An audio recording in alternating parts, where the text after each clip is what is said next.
That wasn't too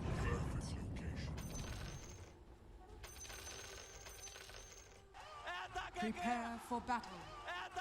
Energy, but it sounds like we've got a very long game coming up here. Essentially, yeah. There's some pretty late game hard carry for both sides. But like Brian pointed out, both carries are feeling good about the enemy lineups that they're playing against. And Spectre AM was kind of a classical matchup in the past where Spectre was better, arguably, because he did pure damage, and that cut right through Anti-Mage's magic resistance. But the real story right now, at least in the current meta, is that these carries are going to want to kill the enemy supports very effectively. And one thing that I really like about the AM pick this game is we saw the terror that was Beastmaster Ags yesterday. On Dream League with Ags, it's a ton of magic damage. Well, AM has built in massive amounts of magic resistance, and the Beastmaster who plays normal is going to buy Ags, maybe an Aetherlance. He's going to have a really fat and juicy mana pool that AM is going to love to jump on him and blow him up, and he can protect himself with counterspell if there's a potential counter roar. So I think AM is a really cool pick here, not just for the matchups, but also as a potential solution against that Beastmaster core that seems to be such a problem. So it is going to take some time, though, obviously, for this anti-mage to come online. What does PuckChamp need to really do with these lanes to make sure that you know, they're getting that momentum going and that this anti-mage doesn't just start balling out of control? Well, like they pointed out, there are some greedy cores on Unique side. The AM and the Storm usually farm a lot. Centaur kind of sits in his lane and pressures a lot. It's not necessarily the same type of greedy because he is on the map, but he can't rotate very easily early, at least until he gets his Blink Dagger, which usually comes after 1.5 defensive items. So if their opponents on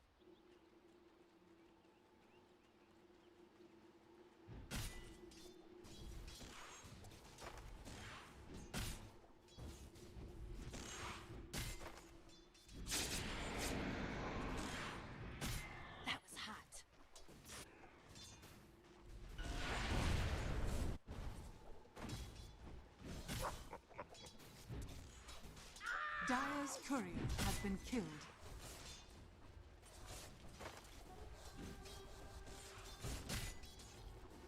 Oh, sweet.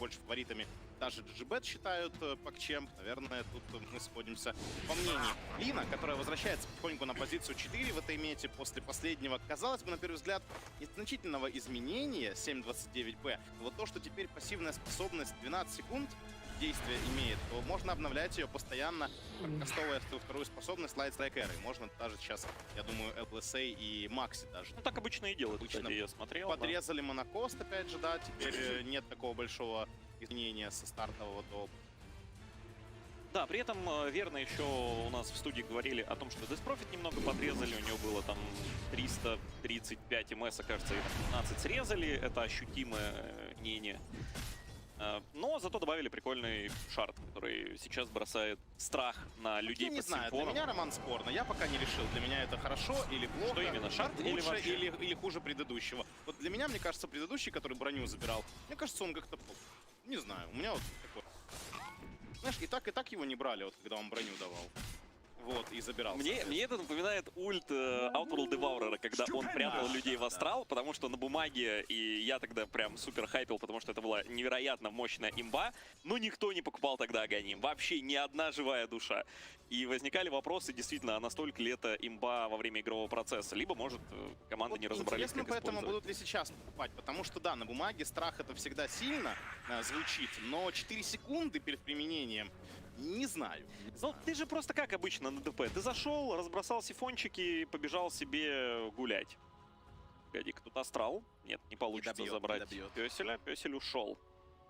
Астрал тратит салвочку. И сверху, как предполагалось, у антимага линия в целом неплохая. Да, тут еще начинается стричок. При этом я смотрю, что неплохо опекают в центре Бестмастера, помогают ему сейчас и по рунам тоже. Единственное, что по крипстату FN не сильно пает, и так оно и, наверное... Ой, как больно. Третьи топоры это мощно. Bignum приходит помогать FN, позволяет последнему забрать руну в тыль. Без особых проблем. Но третьи топоры это уже выглядит... Да в целом больно они делают. И, конечно, такой Бестмастер, он прям совсем неприятен. Нужно очень сосредоточиться на мансе, потому что 5 стаков, кстати, насобирал себе FN. Вот сейчас только они кончились. Да, но очень много в этой игре ложится на плечи антимага. Шторм, безусловно, тоже будет важным звеном, но для него тут нет простых целей, да, вот что ты ворвался сразу, как на саппортов принято на Шторме прыгать, да, и убил. Кого ты тут ворвешься быстренько и убьешь? Да нет таких героев особо. Но есть один нюанс. Это Кентавр. Вы можете ворваться все вместе быстро, Да, попытаться убить. У вас есть антимаг на блинке, поэтому они вместе со Шторм Спиритом могут прыгать как раз там, на нужных конкретных То персонажей. есть они могут просто догнать атаку Шторма. Они Да. могут И поддержать его. инициатива у Юник очень на высоком уровне. Именно за счет Кентавра и за счет того, что 2 героя с врожденными блинками. Ну, Шторма, вы понимаете. Поэтому они могут более грамотно планировать свои атаки и нападать первыми. В целом им будет удобно при условии, что будет обзор. А вот здесь уже преимущество огромное на стороне PuckChamp. Там есть и Спектр, который может все это подсветить, помочь там влететь Сенкингу, еще кому-нибудь Земеле, например. И Бестмастер, конечно же, не забываем про него. Так что тут как бы есть 2 стороны тактического преимущества. Какой из них сыграет лучше, посмотрим по ходу матча. Уже Вангвард появился у Кентавра. Да, у Кентавра линия добротная получилась, получше, чем у Кинга, очевидно. Ну, трудно напрягать герой на линии. Да и ТП вот действительно та, которая слабее стала. АМС непосредственно на пятерке решает больше всего, потому что так ты взял себе на 3-м уровне в 2 сифон и побежал за вражеской тройкой. У тебя 330 СМСа, и идешь вперед. А сейчас ты так можешь и не догнать героя соперника. Когда этот МС на 15, да, по-моему, порезал? Да, на 15. Пункт. Ну, вот тебе и результат.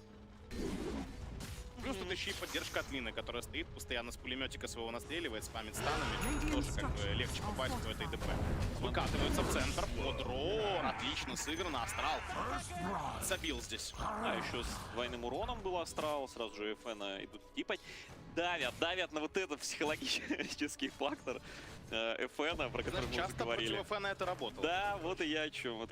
Посмотрим сейчас, работает ли. Главное, чтобы еще на остальных линиях проблем особо не было. Мелиса сейчас сильно побили.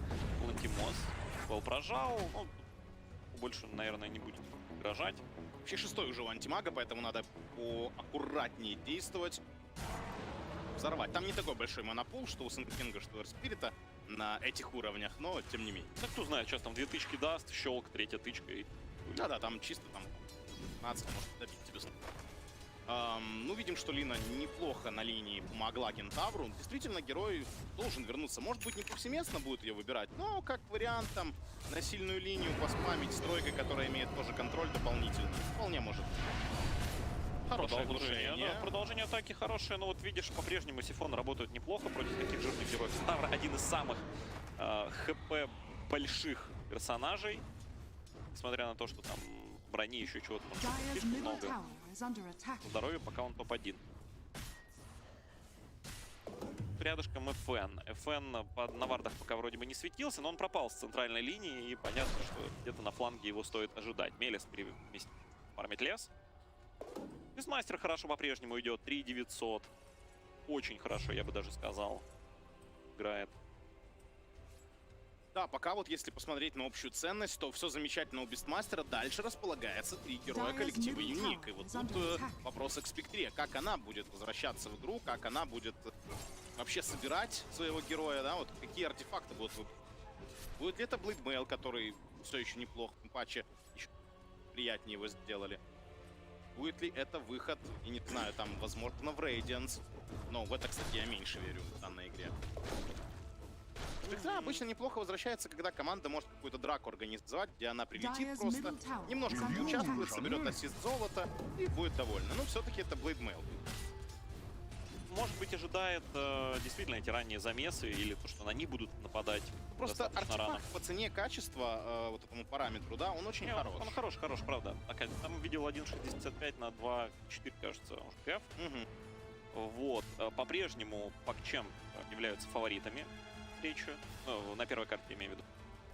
Но все очень неопределенно выглядит. Знаешь, Правда. бистмастер большой. Действительно, этот бист, который вынесет себе Аганим минуте на 13 на 14, ну, вообще внушает как бы уверенность определенную в PuckChamp. Не знаю, как тебе, вот мне лично так. Не, бить он определенно будет.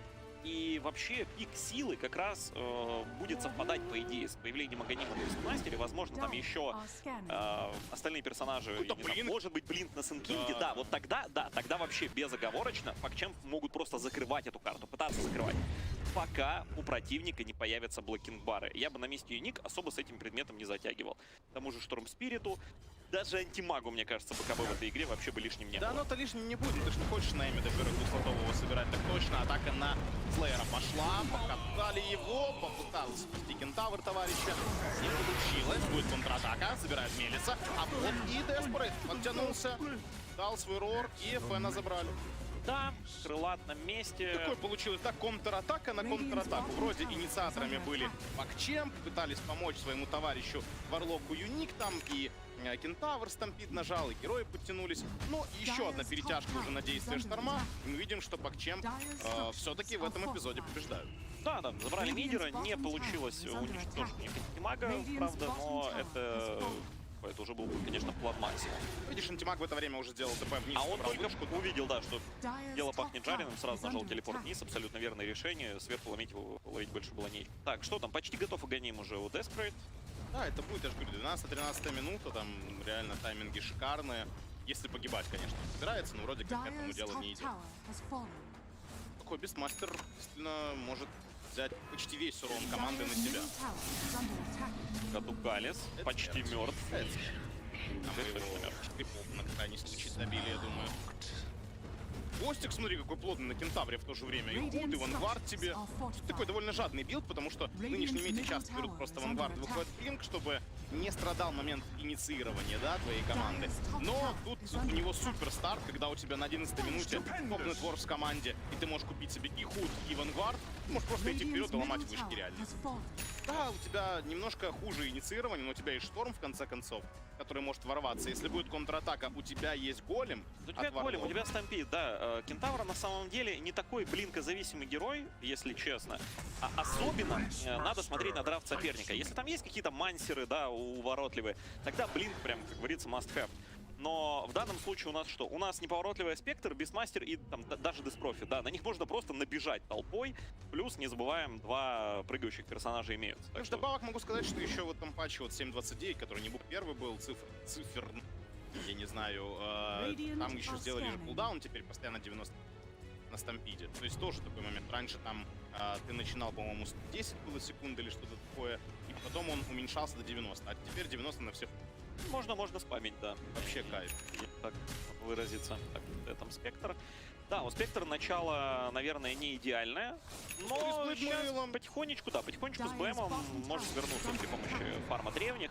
Хороший такой был стак, очень вкусненький, но заканчивается ХП, а ХП-реген встроен достаточно маленький. Блинк у Сенкинга, между прочим, появился. Вот, это тот самый пик силы, о котором я говорил. Сейчас... И вот Аганим. Идеально. Вот это идеальные тайминги для PuckChamp. Сейчас, если они не хотят усложнить для себя игру, по идее, нужно нажимать смоки, идти драться, пока у соперника нет блокинг-баров, пока он еще не сильно... Вот, спасибо большое. И ДП в это время уже подталкивает верхнюю линию, ДП 5-й позиции. Не должно это смущать команду Юник, можно атаковать ее, но этого и хотят PuckChamp. Они жаждут, чтобы соперник атаковал именно Деспрофит. И они готовы контратаковать. Не успели под ДП прибежать, но можно самим сейчас убить героя. А тут варды, смотри, если смоук спадет, а смоук может сейчас спасть, то Юник будут осведомлены о том, что PuckChamp именно здесь находится. Ну, тут Кентавр в логике, может, поживет даже какое-то время. Это вот логики Кентавр, но что-то вот и не замечают его все равно. Да, нормально, справился. справились. Стампит при этом он тоже успел нажать, и это, наверное, минус уже для него самого. Это уже минус для всей команды. Так как у вас есть крипочек, ну, антимаг, который, и остальные герои, ну, такие. Накастовывает, прыгает на шторма через ультимейт, через стан, и шторм не выживет. Топоры похоронные, залетают от беста, настигают еще и слэйра. Вот этот сумасшедший бестмастер, ребята. Реально, сколько я смотрю матчей, вот команды отдают беста такие, посмотрели? Не, наверное, будем банить. И во второй карте это 100% бан. Либо у вас ФП и соперник его забанит. Слушай, ну это прелесть Best of 3, Best of 5 серии, когда вы можете дать сопернику пощупать. Вы понимаете, что вы более-менее равны там в силах. И вы такие, хорошо, давайте дадим попробовать с этим бестом. Мы вроде бы подготовили свой план, знаешь, против бестмастера. Посмотрим, как это работает в соревновательной игре. Иногда это не работает. Иногда герои, вот там, у Гамбит, например, не работало на мажоре против Ио. У многих команд не работало. Ну, ты, безусловно, прав в том плане, что первая карта в таком противостоянии, там, Best of 3 или Best of 5, она наиболее подходящая для теста. Да, там, да. Лесного Виномансера можно попробовать, например. Да, там, с Баунти Хантером, Хантером. да, идеально, мне нравится, отличная вот, идея. Как вариант. Да, действительно можно, но будь готов, что во второй карте придется пропотеть очень сильно. Причем мне больше всего понравилась реакция SMM, реакция Твиттера самих Secret. Когда первая карта закончилась, они такие, ну да, давайте пикнем БХ в сложную, Виномансера еще к нему доберем. Отличная идея, обязательно выиграют. И что же может пойти не так? Кто-то говорил, кстати, недавно, что такое ощущение, что сам Пупей ведет Твиттер. Иногда складывается. Значит, у него с самоиронией все в порядке. Да, конечно. Столько лет в доте. В целом, да. Закалка серьезная. Так, касательно пика силы. Вот один разочек PuckChamp подрались, сейчас у них период простоя ультов. Они внизу там нападают. Кинг, да, без ромбика. Пытались, по крайней мере, напасть. Такое. Спектр без ромбика и Деспрофит, пока еще ромбик себе не насобирала. Но то есть откатывается эпицентр, может сейчас даже и подерутся. Но нужно нагнетать. Вы в любом случае отпускаете антимага. Антимаг спокойно себе фармит, бегает, прыгает по карте, скоро начнет еще бегать там вам в линии распушивать, и вообще будет мало приятно. Алис, привет. Здорово. Пока. Здесь еще минус вардики сейчас будут. Так вот, знаешь, я вот чисто не вижу такой острой прям необходимости нагнетать. а я вижу. Посмотри, Давай, у тебя давай, спектра давай. реально в команде. В этом-то и фишка, что твоя задача главная, чтобы спектра на протяжении всей игры фармила. Да, Так, антимаг большой. она не но фармит. это же... Ну почему? Она бьет крипов в последнее время. Посмотри, она там пошла профармила вверх, пошла профармила лес, пошла треугольник зафармила свой собственный, вмещается в основной лес. Наконец-то Лину убили снизу. Спектр все еще бьет крипов. Безусловно, мы видим, что антимаг бьет больше. Это как бы, ну, не новость для нас. Но в то же время это спектр против антимага. Очень неоднозначное противостояние. Очень старое, если вспомнишь. Очень древняя битва настоящая. Мелис жало макнул свое. Мелис, кстати, очень интересный паренек. Бросил учебу между Финляндией. Я помню, да. В неплохом университете, да, он изучал там что-то. Миринг или что-то такое. И взял академ-отпуск, чтобы играть в Доту. Так вот. Ну, слушай, это достаточно ответственное решение по жизни. И тут, как говорится, два варианта, да, либо выстрелит, либо не выстрелит. Да, но там не то, что, знаешь, он там, типа, да, я вот забил, там, у него есть реально там какой-то план. То есть Да, это... да. Если это действительно как определенный подход, такой, знаешь, взвешенное профессиональное решение, скажем так, то тогда это может иметь место, а не просто на рандоме, ой, ладно, действительно, я забил, а за кек. Да, вообще, почитайте на цепчики покатаю. На спорте выходило интервью как раз. Invisibility. Очень много мыслей. Занимательный персонаж. Смотри, идут сейчас юник больше Т1 сверху обрабатывать, а вот PuckChamp пока в центре тут. Где-то примерно... Нет, два телепорта наверх, смотри. 2, 3, 4 телепорта наверх. Увидели антимага, захотели на него напасть. Но у антимага тут вард стоит на холме. И более того, часть команды рядышком. Увидели Дукалиса. Слэйр не пошел за руной, не рискнул. Ценит свою жизнь. Ценит, да, ценит. Ну, у него уже Солар есть, он играет, но зато с Соларом. ДП тоже, видишь, вот играет без ботинка, но с мекой. Вот, нормально накинули саппортом. Месса можно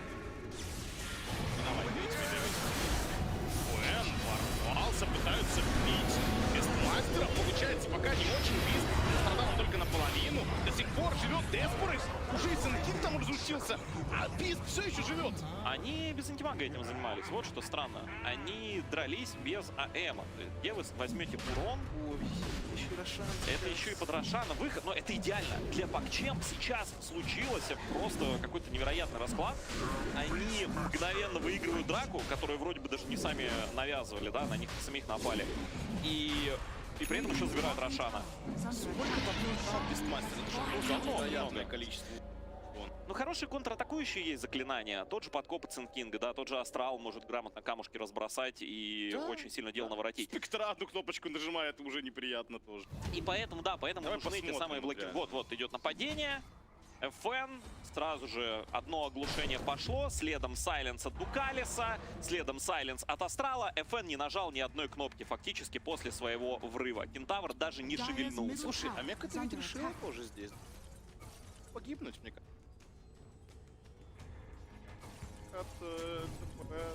Дала свои плоды. Так она еще сейчас себе какой-нибудь хули-локет возьмет и будет бегать.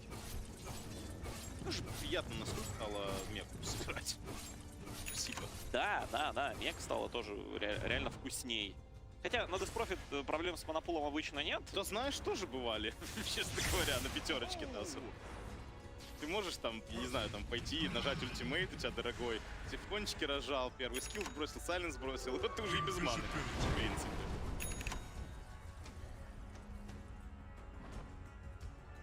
Не брал Сенкинга под внимание эпицентр дэмэдж на 10-м на здоровье, больше.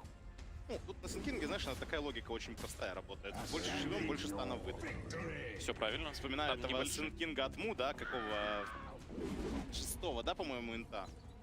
6-го? По-моему, 6-го, где он просто покупал... Он тогда играл и на кэрри, и на фэне. Они свапали позиции.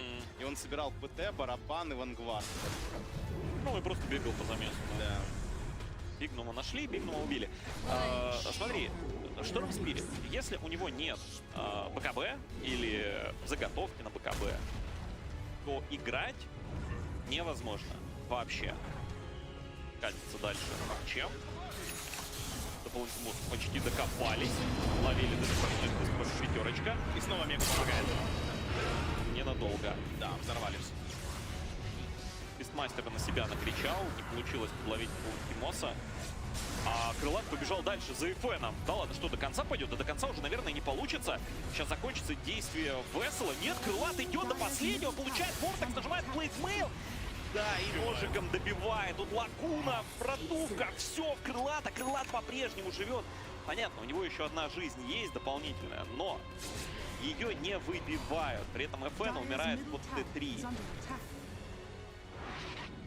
Вот такие дела. Да, атаковать пятерку ДП, при этом не сразу ее убив, конечно, много пространства дает команде.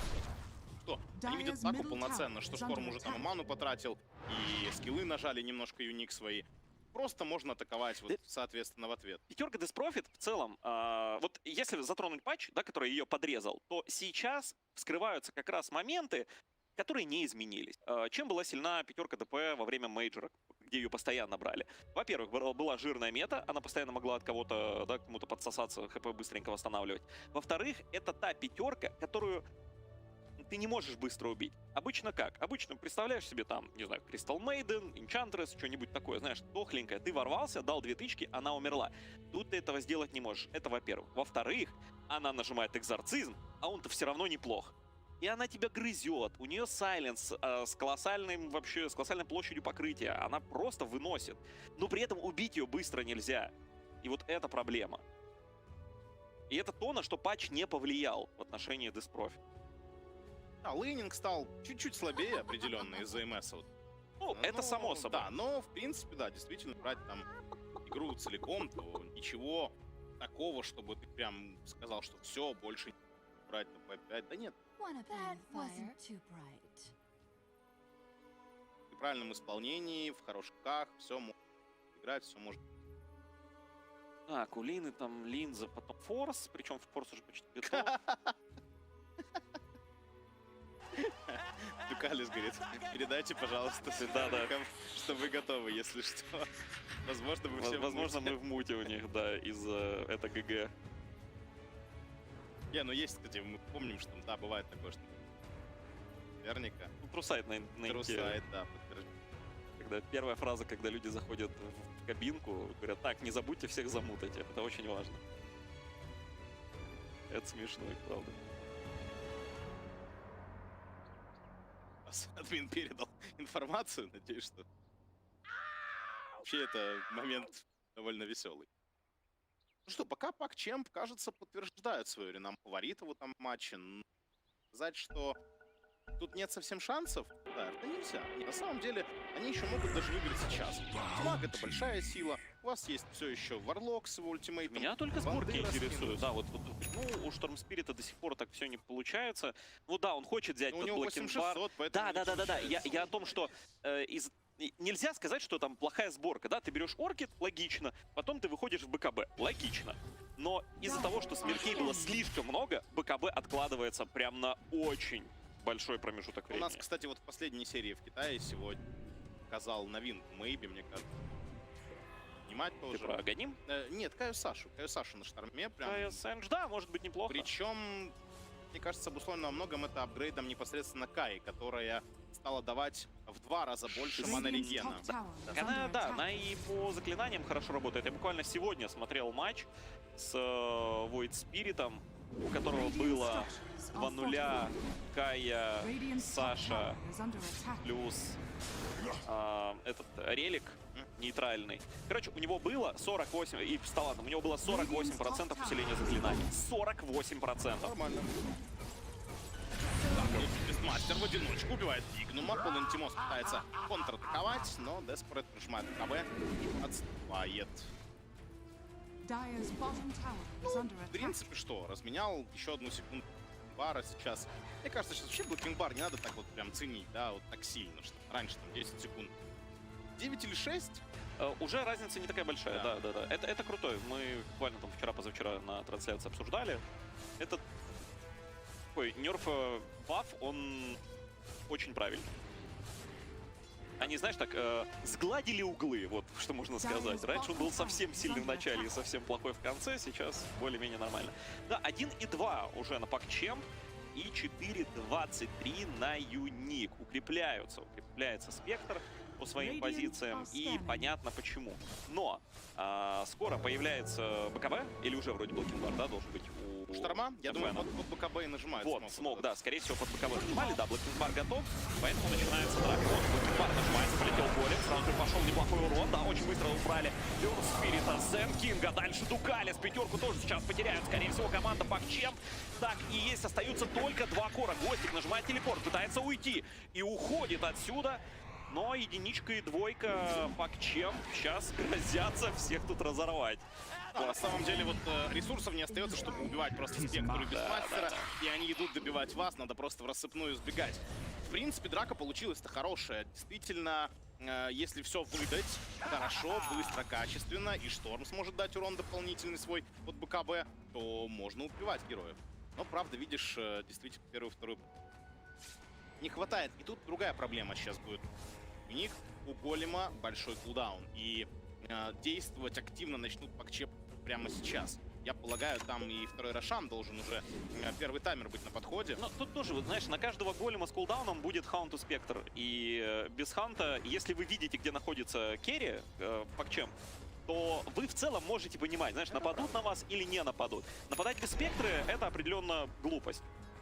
Так как соперник просто, да, быстро отреагирует. Там антимаг 2 прыжка через всю карту, Шторм Спирит просто прилетает сразу на ноге. Поэтому берем ее с собой.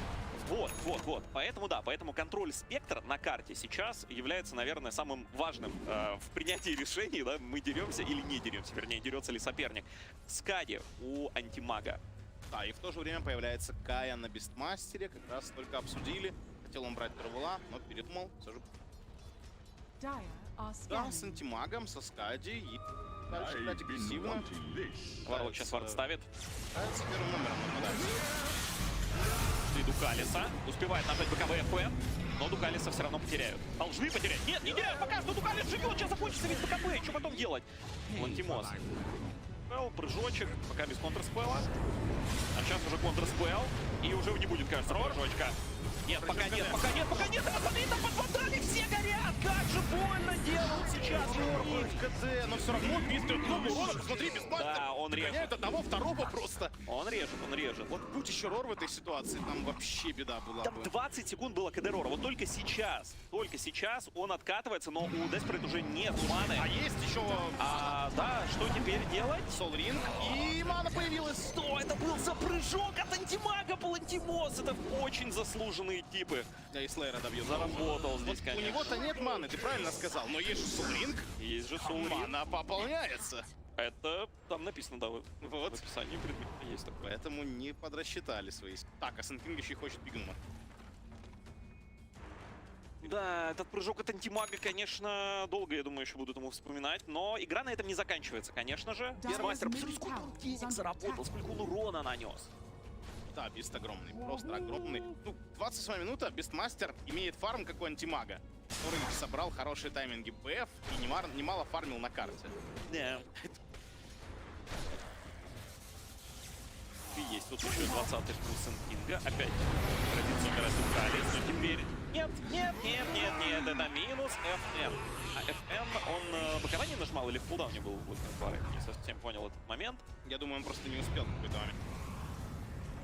Ему надо либо сразу было нажимать и Ну добивать. да. Я о том, что да, сейчас ведь мы обсуждали блокинг-бар, ты буквально за пару использований его понижаешь до этого минимальной отметки, и особо экономить его, ну, наверное, смысла нет. Сейчас вспоминаю наш разговор где-то на 6-й игры или 7-й по поводу того, что нет легких целей тут для Шторма. И реально здесь нет. То есть он в соло, по сути, то, что он пытается сделать, его тут особо не может. Да, герои все плотные. Это мета прошлого патча, где весь жир собран. Причем и сборки у персонажей еще такие, чтобы просто максимально увеличить их эффективное здоровье.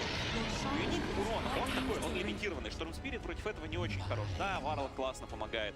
Да, антимаг может подрезать, но антимагу надо дать время это делать. Поэтому я и говорил, что БКБ для антимага, оно прям хорошо бы здесь смотрелось, чтобы он просто мог бить. Там еще и птичка Камикадзе появляется у Бестмастера. Это ГГ получается. Мне сейчас даже больше нравится, чем раньше. Да, ну, конечно, там было круто, ты можешь управлять, там, в плане контроля карты, это даже ярче было, но сейчас это больше стана, больше урона и кулдаун. Действительно, маленький кулдаун с шардом на птичку.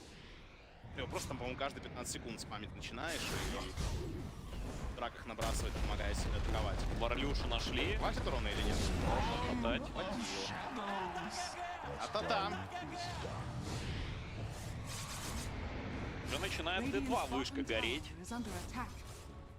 Да, и ведь сейчас есть два варианта развития событий. Пытаться форсировать и подниматься на возвышенность, на базу прямо к сопернику.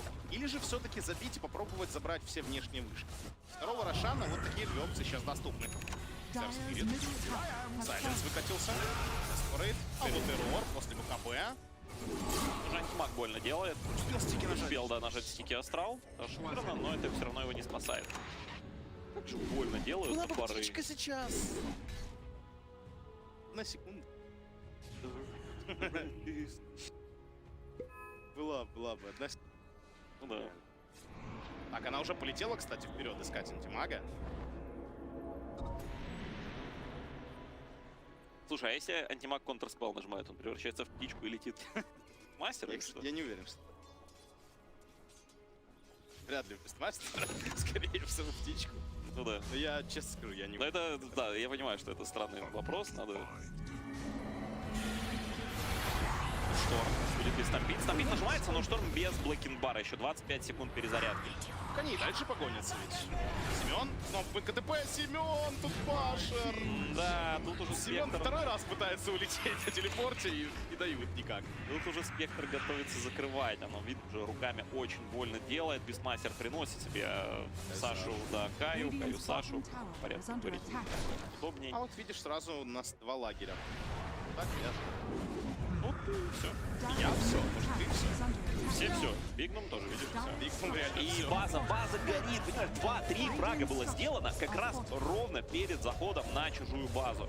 Лина вынуждена клацать выкуп. Видишь, вопрос, который я ставил по поводу того, как разыгрывать этот Аегис, он отпал сам по себе. Сделали фраги, можно заходить на ХГ и не бояться особо. Да?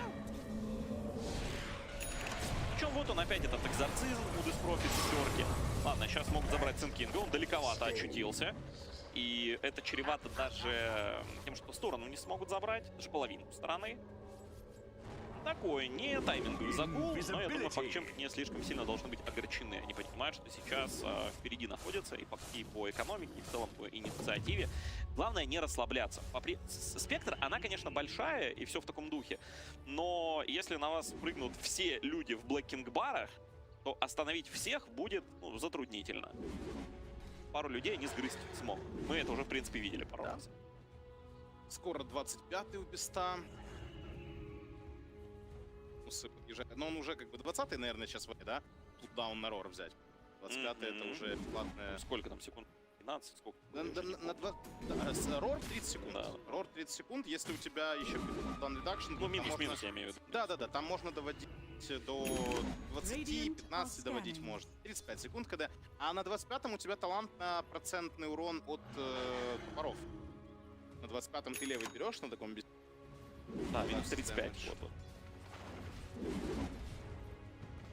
Вот, и сам факт. И сам факт, что ты действительно... Давай на 25-м. Radiant's top tower is under attack. Он с сатаником играет без КБ. Ну, тут он понимает, что в вот этих очных битвах, там, спектра, ему нужна стойка. Ну, а Джор важен, конечно. Но тебе не дают бить, там слишком много контроля. Ты не будешь драться. В этом минус большой. Пошел минус шторм. Опять, да. О, третий раз! И все-таки он улетел. Семен, мне кажется, уже в этот момент подпись на завещание ставил. Ну так, последнюю закорлючку не успел дорисовать. С третьей попытки все-таки получилось. Ура! Дорогу осилит идущий. Верно. Но и Фэна, опять же, не будет. Еще почти минута. Да, без шторма вообще базу трудно защищать. Есть герои, которые пойдет вперед.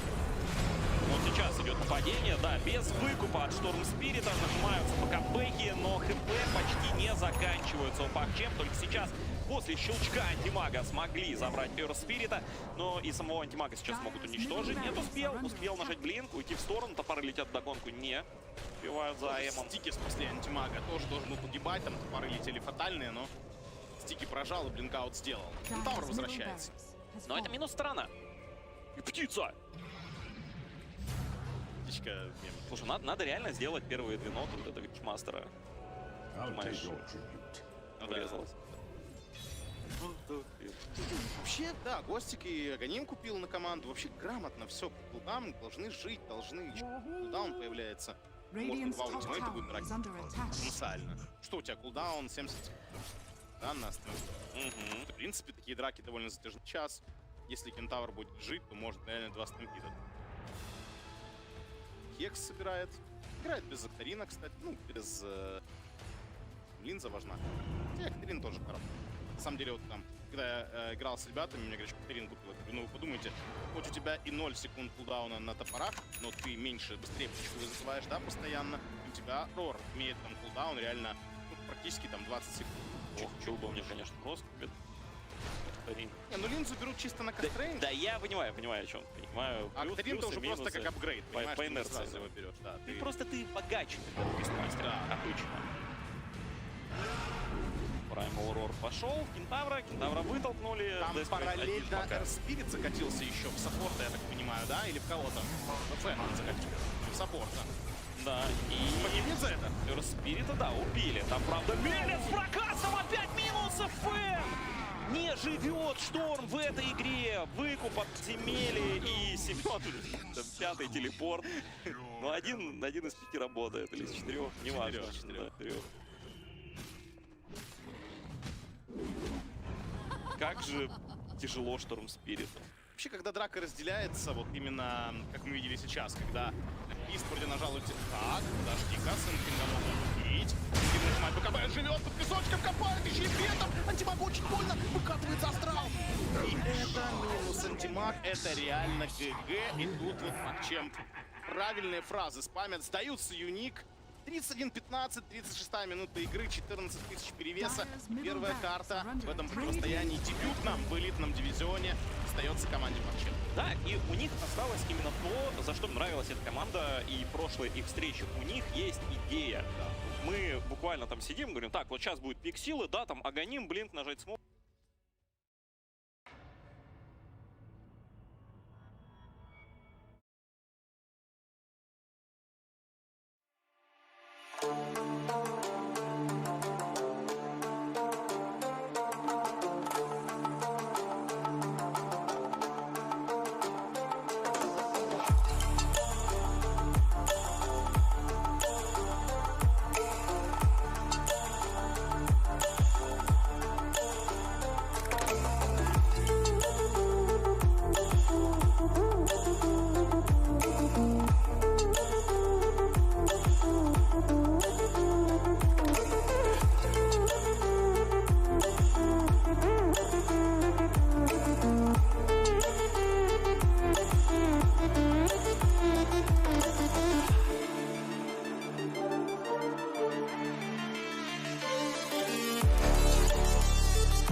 the edge.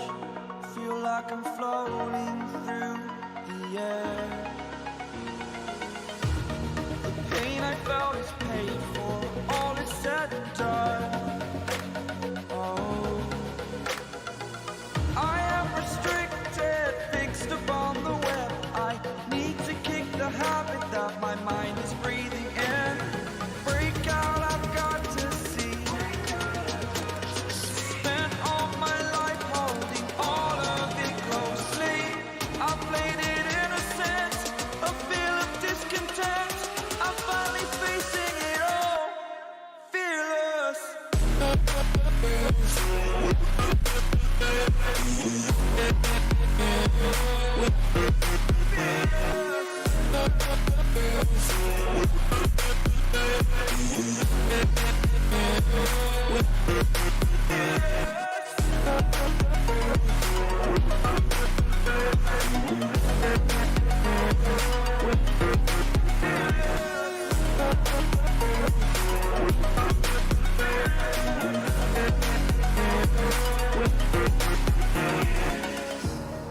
Burning the bridge that keeps us.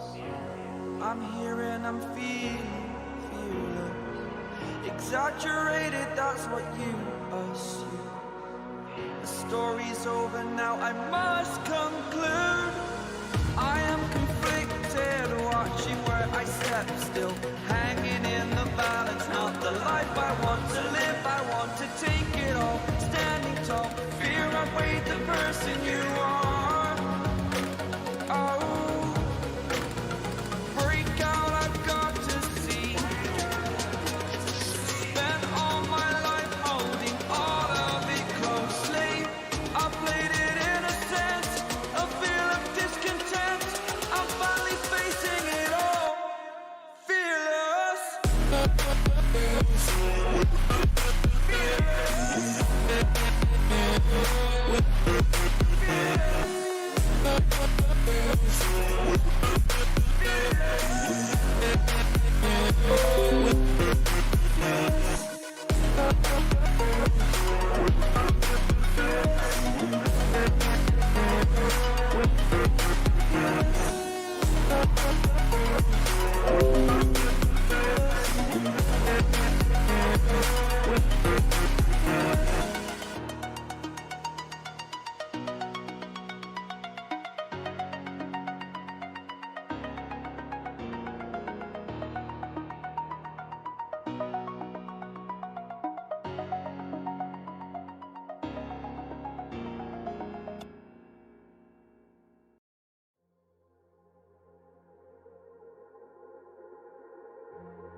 It's all about humanity.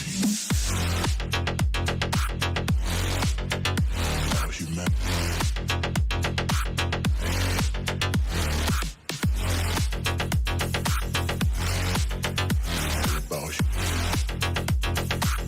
It's all about humanity. About humanity.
It's all about humanity.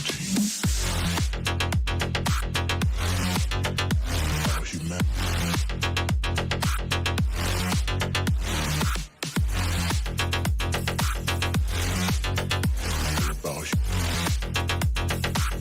It's all about humanity.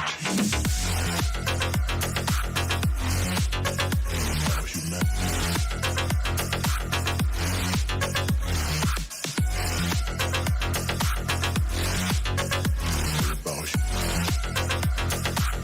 It's all about humanity.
Bring it back now.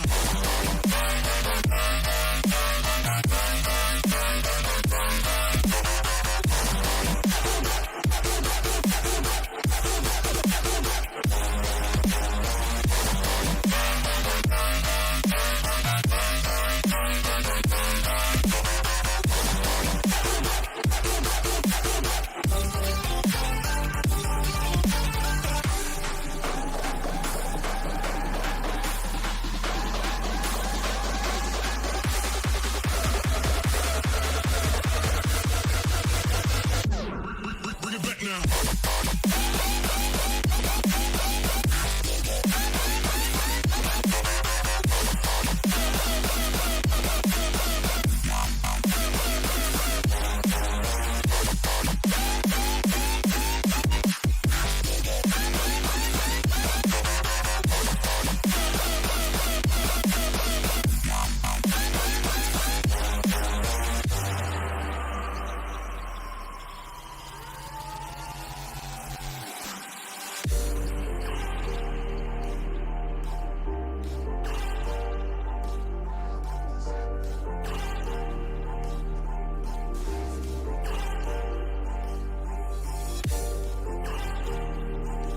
Dire team battle.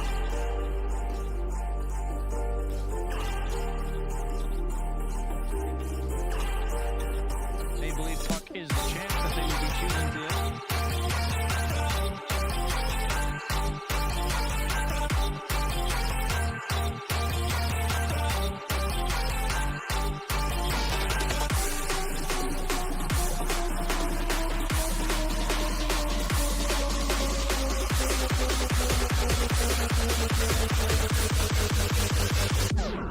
Bring it back now.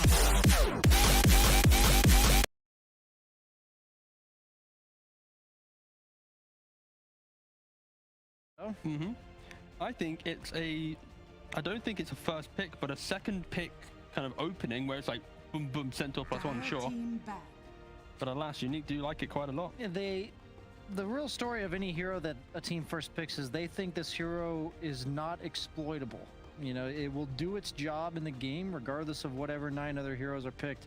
Last game, the Centaur, I didn't really feel it too much. It was 0-4, I believe. And 10 seconds remaining. like, yeah, you feel the initiation. He had a couple good blink hoof stomps, but other than 5 that, seconds remaining. like compared to the impact of the first pick Beastmaster, for instance, it's just not up there. Usually cores that get first pick, they really take over the game. Like last patch, we saw a lot of these pucks early game, and it really just changed the game. I don't feel like Centaur has that same gusto.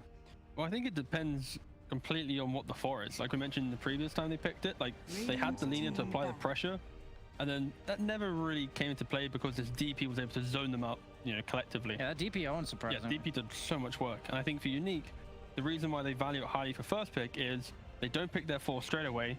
They potentially will see the carry, and then they'll use that, you know, last pick and second phase to get the best 4 potentially to give them a winning lane. So they're winning it through the support, not through the core. Snapfire pickup. I know, Robson, you are a big fan of this hero. You inspired me to play it a bunch on my day off. It is as broken, not really, as a Beastmaster. I think this hero is stupid. You 3-point shredder with a Blightstone into a 2600 item, otherwise known as Solar Crest, and suddenly you are doing Roshan for free. You're killing heroes for free. You're doing everything. It is. I think any stupid. hero that can buy Solar Crest reasonably is just broken. I'm actually not too surprised by this Omni Knight first round. I was hyping that hero up. I've been playing it a few times myself, 5 and 3. The laning stage for the hero, his base stats are getting buffed so much, and suddenly you're a Heavenly Grace running around Solar Cresting people. It's the same idea as Snapfire, except instead of the damage-centric focus that Snapfire has, you're just buffing up that one dude. That is the item of the patch, so I'm not too surprised that Snapfire being a primary beneficiary of it. I love the difference between these two drafts. Unique, it's like first pick Centaur. We pick Void Spirit to counter this mid puck. The 4 Lina, you know, there's nothing really too creative here. You just know what's happening. And on PuckChamp, it's like, well, we've got a puck that could be 5 or whatever. Snap can be any lane. DP can be any lane. The only thing we know about their draft is this Earth Spirit, so. I don't like this Medusa pick. I think Death Prophet's really good against Medusa. I think. Yeah, I guess it still could be a 5 they're considering. So like in regards to the Death Prophet, there. Yeah, it's in terms of the Death Prophet. Yeah, not the 5 Deuce. Just clarifying. Yeah, no, that's important. I think if Medusa was a 5, the best skill build would be like Mana Snake and stats. I have played a support Medusa. Is that what you did? Yeah, you just literally run around and turn people to stone, and you get your phasies, aka phase boots for the non-core people. Boomers out there? Yeah, exactly. And then you just get in there, get in the mix. But yeah, that would never happen in a pro game. Well, we did see an Aghanim Scepter in a pro game. I've seen it in my pubs too. It's the build that seems like an EU. And that legit? 5 seconds remaining. Turn them to stone, why not? I mean, they buffed it. What they did was they made the base duration higher and like the bonus per bounce less, but overall it's just a strict buff. So going back to Brian's dislike of the Medusa pick, I think it's the idea of PuckChamp where they're going to have these annoying lanes, and their desire to collapse and use their spells, you know, collectively will be very present. I think when you have heroes like Centaur specifically, they don't really make moves on the map. So now you're relying on this Void Spirit mid lane to demolish this mid and then start making plays. And the only lane he can make plays into is the Centaur Lina lane. Medusa isn't really a killer. He can annoy him, you know, the snake, but it's not really, you know, a kill threat. So right now, Unique's kind of entry to the game is very scripted. It's play strong lane, group up as 3, play into the off lane, and if PuckChamp just outnumber or are aware of this, then they should be in a fine position, and they have last pick in the draft. I do like their bans for Team Unique. Like, they already banned out the Lifesteal Jug second round, so I'm looking at PuckChamp's lineup, and all they need is a carry that they don't have to worry about. None of these heroes want to protect somebody. They want this like independent, join fights on their own accord type of carry, and they ban out the PL Spectre, like kind of two of the archetype carries for that. I don't know where they go on the side of PuckChamp this game. Like what route? Could they go something like the Gyro? It's not necessarily independent, but their mid game would just be so powerful. I'm scared of the pace for Medusa. As long as the hero has space, it's fine, but they've got the threat of the puck continuously shoving lanes, the Earth Spear roaming, and Sapphire mid-game damage to take down the towers with the maxed out Shredder, Death Prophet. I don't know, I can't imagine the map being open on the side of Team Unique. Well, yeah, first of all, we need to see Unique pick up a lane securing 5, that's for sure. Someone who can just get the Medusa into the game. Ogre, Abaddon. I don't like Abaddon. I don't like saves. Because of all the silence. Why not Tusk? Is Tusk just not a good 5 here? Get a little bit more maybe work. physical damage. They can actually go Roshan themselves, something that's critical for Medusa lineups. They banned the Undying Disruptor. I like the Undying ban. Disruptor, I think, would have had some issues. If they want to be real boring, they can just pick Ogre. This is not North America, Brian. We are in Eastern Europe. Radiant What's wrong with Ogre? Ogre's a They go dope for hero. the Nyx. So my thing about Nyx is that he operates really well when the map is open, but he doesn't do anything to open it up. So, well, But I'm kind of like double downing on my concern. Okay, so they go for monkey. Oh, nice, that's cool.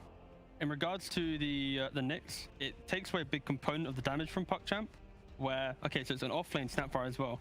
So this Nyx plays next to Sure, you can Medusa, cancel just them. carapace straight away, removes the ultimate, and now this offlane Snapfire, he's going to have to rely more on his right click. But luckily for the Snapfire, Lil Shredder Solar Crest build is very strong. Therefore, you don't always rely on your ult. Is it a core build though? Like, don't you need your other 2 spells to farm, or is it just all about bullying people to the point where it's worth maxing out the little Shredder? I think we'll see how the lane goes, but at least 2 points in Shredder to start bullying, and then depending if they get kills, they might just go for more to do that, and if they've already dumped the lane, they might go for the spells just to keep farming. But Okay. we'll see how the first couple minutes go. But this Monkey King pick, it's a decent answer here that potentially can go for a diffuser if you really want to, but realistically it's just Ags, get really beefy, tanky, stand your ground. Medusa, if she wants to stand her ground, she has to leave the Wukongs first, and yeah, could be an issue. Sounds like, gentlemen, you feel like this is perhaps a bit more even drafting I wise, like both drafts, yeah. but which side are you going to be going with? Because you didn't like PuckChamp's lineup, but in some ways you guys felt like they overperformed their draft. Now, if it's even, I prefer PuckChamp just because I enjoy their playstyle, and I think they have the heroes to do it if you can get around that Nyx issue, mitigating Snapfire. all right, well, let's go ahead and check in with our casters and see what they think. We've got Moxie and Purge once again. All right, well, it looks like we've got another potentially long game here, Purge. The fact that we do have the Medusa picked up, but have a lot of answers coming out from the other side too, with the Death Prophet being able to take.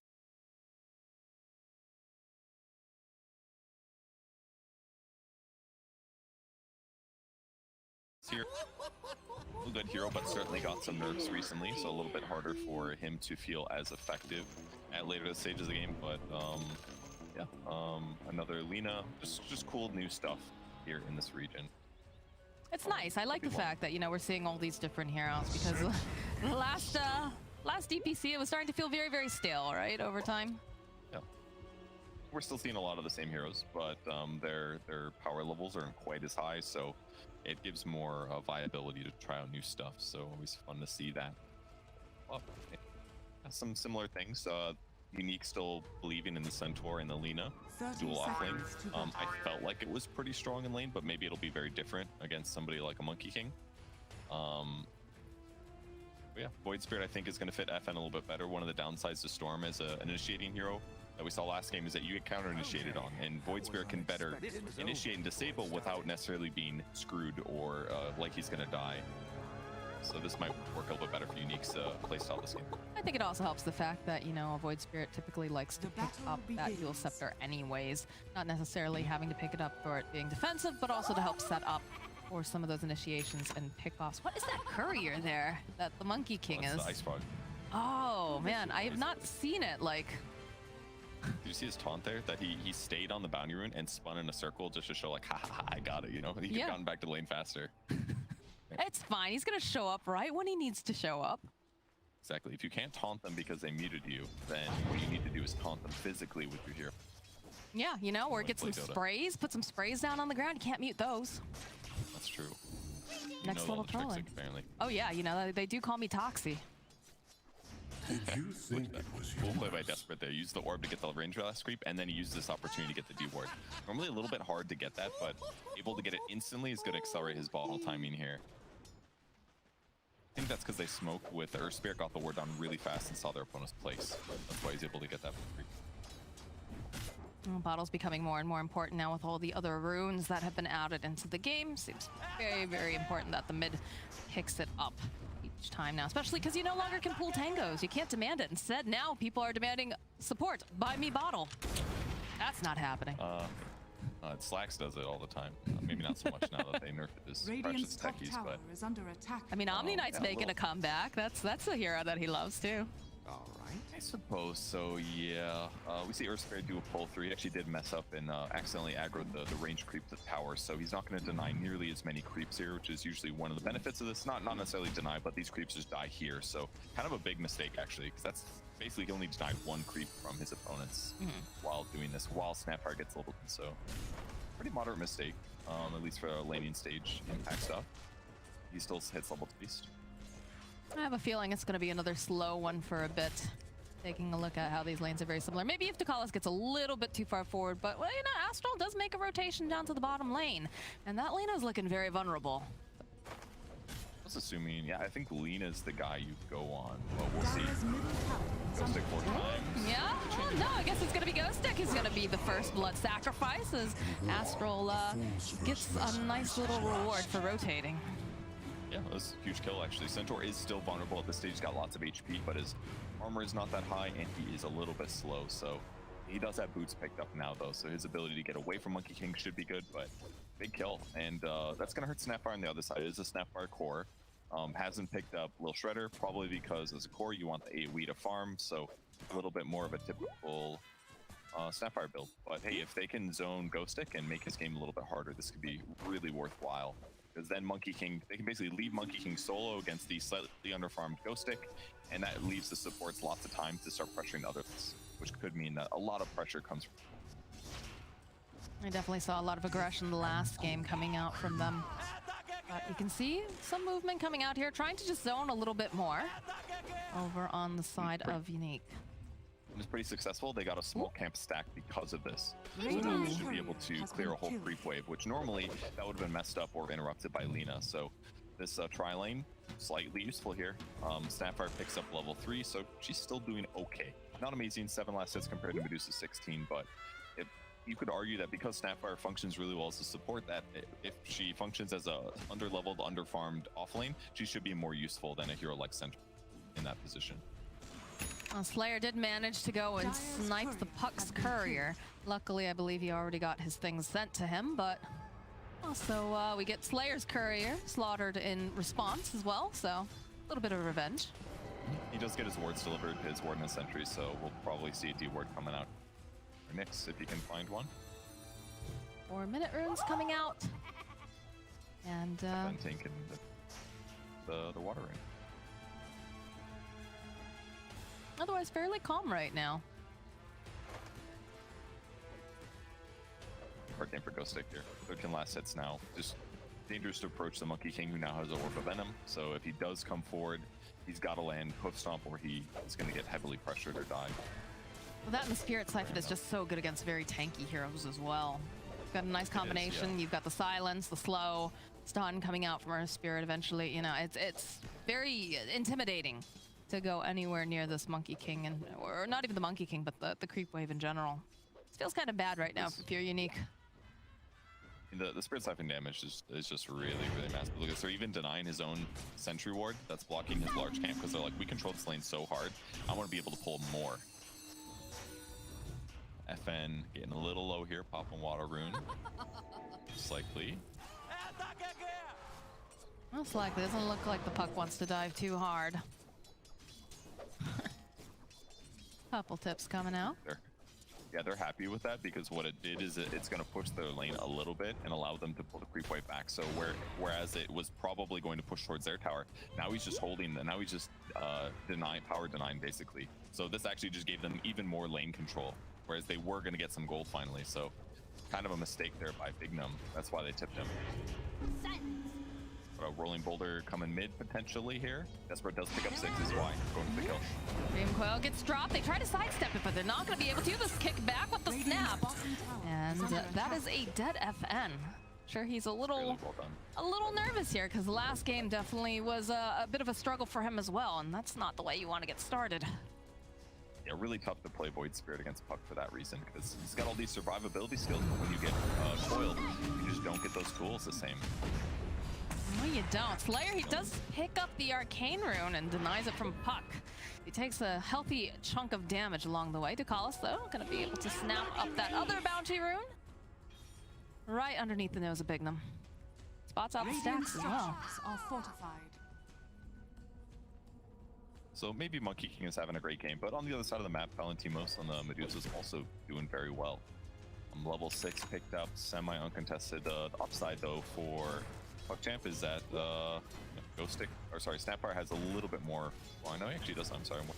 Same levels, a little bit more from Ghostik, so I guess it's okay. Small gold advantage for PuckChamp.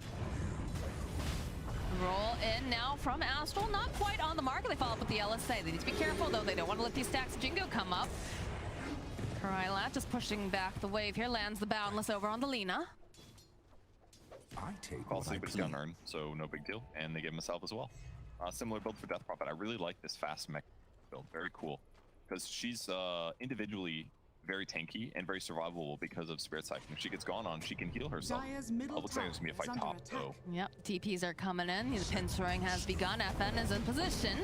They'll be able to jump back here over onto Palantimos, but FN following up gets the taunt off. There's not going to be that many Order Kisses getting thrown out as Melee goes down. Desperate, trying to juke around the corner here. Looks like they've got their attention on two separate targets. Slayer hoping that he can grab Desperate. Not going to be able to quite do it, but they'll grab Astral. Thanks to that stampede. Pretty scary. Palantimos had to be worried there, but very importantly, he got a huge Mystic Snake off. When his mana went all the way down, the snake came back, boom, his mana goes to full again. And then Desperate realizes, I'm not going to be able to get this kill anymore. He could have used the Dream Coil, but let's take a look at it again. They roll in, they get some good damage. Very nice of FN to interrupt the Snapfire ulti to limit some of that damage here. But look, the snake comes back, it bounces to FN, or sorry, bounces to a range creep, and maybe one more hero gets a full heal. At that point, Dusa is going to live. So great rotation there. Good plays by Unique, and they offset some of that advantage. They have so many stacks that they've been doing here for Palantimos. Got some over on this side of the jungle, and you've been seeing that Lina's been stacking the other side, so this is a very happy Medusa. Yeah, this is really good. Great chip best pickup here now. Throw that over on Ghostik to stabilize his lane in stage more, get him back up towards full HP. Now Lina's gonna send the mid lane. Lina versus Death Prophet, the classic support versus support matchup in the mid lane, as we both know. But yeah, anyways, I really love this mech Death Prophet build. She's survivable, and by having mech, it makes her survivable and her teammates. Works out perfectly. Monster accomplished. Man, Dota is a wild game. If you had told me that we'd be seeing a Death Prophet 5 building a mech, I would have told you that that's definitely grounds for a report. Yeah, but it's been buffed a lot. It's been cheaper. You can certainly buy it without Greaves now. Before it felt like if you're not buying Greaves, it just felt like a bad buy because 200 mana was just a little bit too costly. But 100 mana, super affordable for lots of different. So very cool how they've adjusted a bit. See that Desperate was trying to farm up that camp, and the Lina walks by and says absolutely not. Dragon slaves it and continues to protect the stacks as much as she possibly can. But a little bit of room now for Slayer to get some of these, to maybe die if he's not careful, but you can see already there are more people in the vicinity. So if Snapfire gets a little too cheeky, they will have some follow-up here. Yeah, kind of interesting that FN's been just playing here consistently, but I mean, he's hit neutral creeps in the meantime. He doesn't seem super interested in going all in on Snapfire because there could be response from Earth Spirit or something. And Snapfire is just naturally really about 1,000 HP right now, so Slayer gets solo experience, and yeah, he'll take a little bit less farm, but he's guaranteeing that both Lina and his Nyx Assassin will get more levels, and those levels are really important on these heroes for them to be effective, so it's a good trade-off here to help their overall team be stronger. Absolutely. Bit of a slow start this time around, but sure we're going to be seeing some more movement coming out soon. One of these teams, of course, with the Mortimer Kisses being down too. I felt like they had overshot that just a tiny bit too when they initially launched. I don't think they were quite expecting that the kick would be coming in so quickly from the Earth Spirit. A little bit harder for sure. Snapfire's gonna have a great game. Arcane Boots, Null Talisman, Keen Optic now. Huge mana regen. He can basically just safely hit these creeps. I haven't seen too much out of Earth Spirit the last couple of minutes, but it's just been moving around. I'll be stacking camps or something. Smoke up over on the side of PuckChamp. They're hoping maybe they can catch out this here Nyx Assassin. Slayer already trying to land it, but there's a follow-up. Not sure they're aware that FN is here, and Bignum also teleporting in. The follow-up. Nice Dream Coil to snap, though.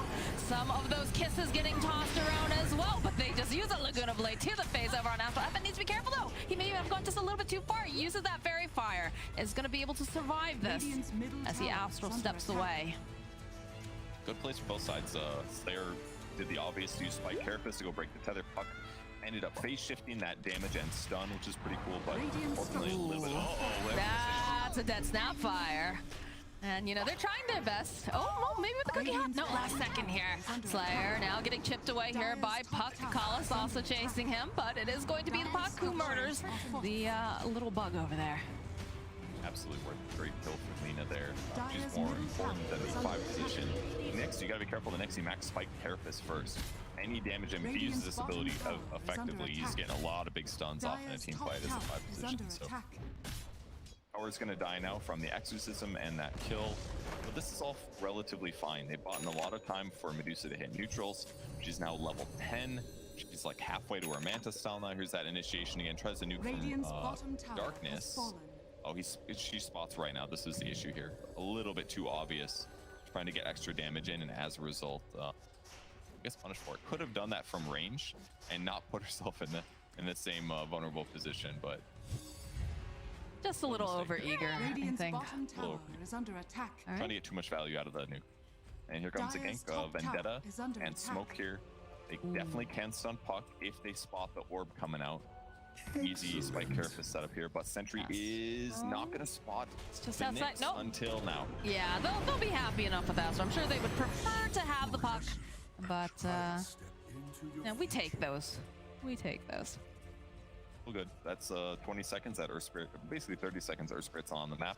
That means that now FN can take this top wave no problem without having to worry about Dream Coil into Punch, breaking him, so a little bit of farm acceleration for him. And once he gets heals, then he's going to be really happy on his hero. Got the Battle Fury now completed for the Monkey King, but the Deuce is still farming exceptionally well. Palantimos 7k net worth currently, thanks to all those lovely stacks and the fact that he's been pretty much allowed to just hit the jungle and not be bothered. Same thing, though, could be said about the Monkey King. He's been having a grand time as everyone else has been moving around the map and putting pressure down on towers. Interested to see the Battle Fury build and not the Diffusal build. Usually people, in my experience at least, seems like people like going Maelstrom into Axe instead of the Battle Fury build, but see how it goes. Cookie Hop not quite gonna land, and they end up ooh, that was costly. Using the Morty Kisses, yeah. They messed up. Well, basically, Monkey King's stun was not. It's only level 1. He went for this max Primal Spring build after getting a lot of Jingu. He needed the Jingu to lane against Centaur. Then he needed Primal Spring to accelerate his Battle Fury. So then when he ends up coming here for this disable, they miscoordinate a little bit because of those low boundless strike levels. Usually you have like 2 points, maybe at least, and as a result, they miscoordinate and waste a big timing window here. But on the other side of the map, Puck and Earth Spirit are still trying to make the kill happen with their combo, but they're gonna have to find a support or maybe the Void Spirit. They're about to run into a lot of them if they're not careful. In fact, they use their own scan. They realize something's up. So Slayer finding the Puck. They need more lockdown. They don't seem to have it just yet as the Dream Coil does get used over on 2. Oh, but the Spike Carapace is coming in. The Laguna cleans up Desperate. Played by Slayer there. Instant stun out of Invis. You don't want to chance that missing.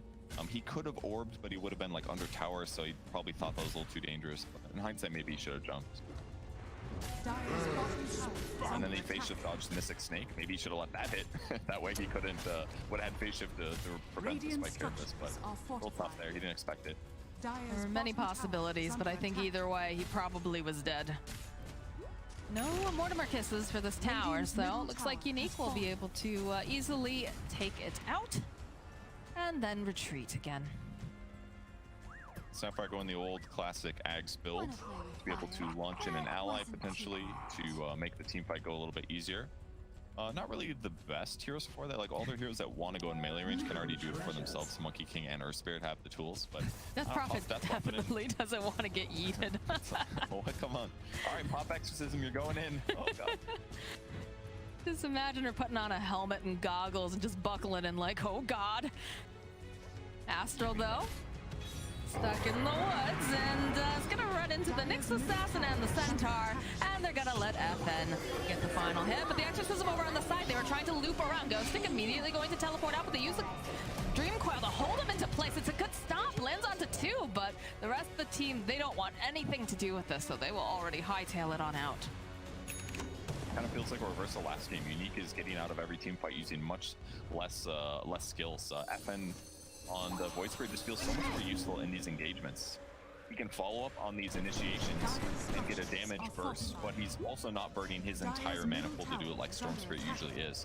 But he also remains defensive as well. So I feel like it's just fitting their drafts so much better than the Storm was. Now Monkey can see quite a bit here. The Waning Rift.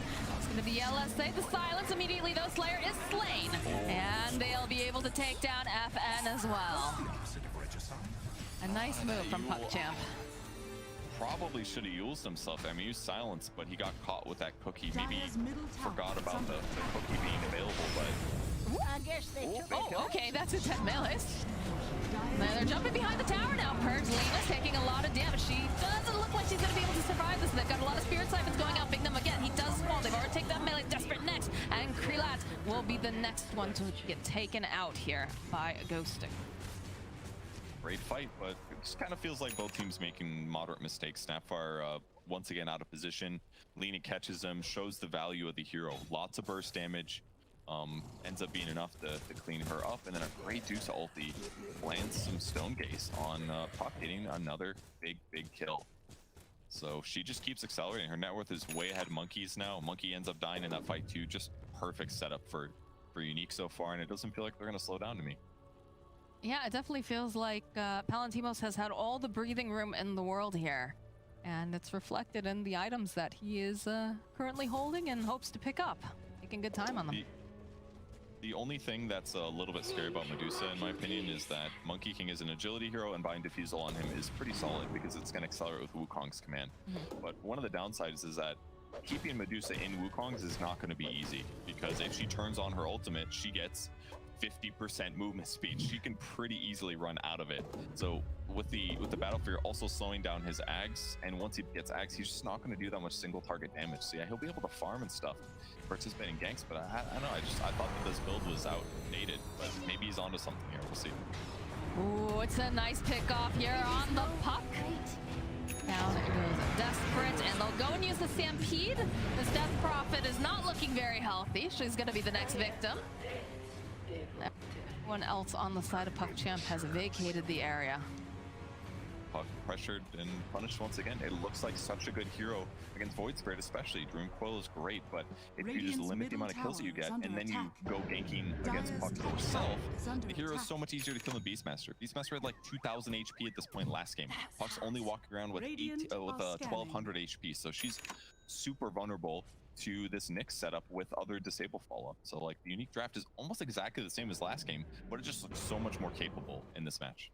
Yeah, FN's got to be very happy because last game, of course, when he was playing his Storm, he was just having difficulty even trying to take down the position 5 Death Prophet. This time around, he's had a lot more impact for many of the reasons that you've already stated, Purge, but again, not having the Beastmaster on the enemy team, I really don't think any team should be allowed to have that hero right now. I think he's definitely on the list. Yeah, and the fact that you can still play multiple roles as well also makes the hero so good in a draft. Just barely miss FN. Might run into Slayer. Palantimos is around.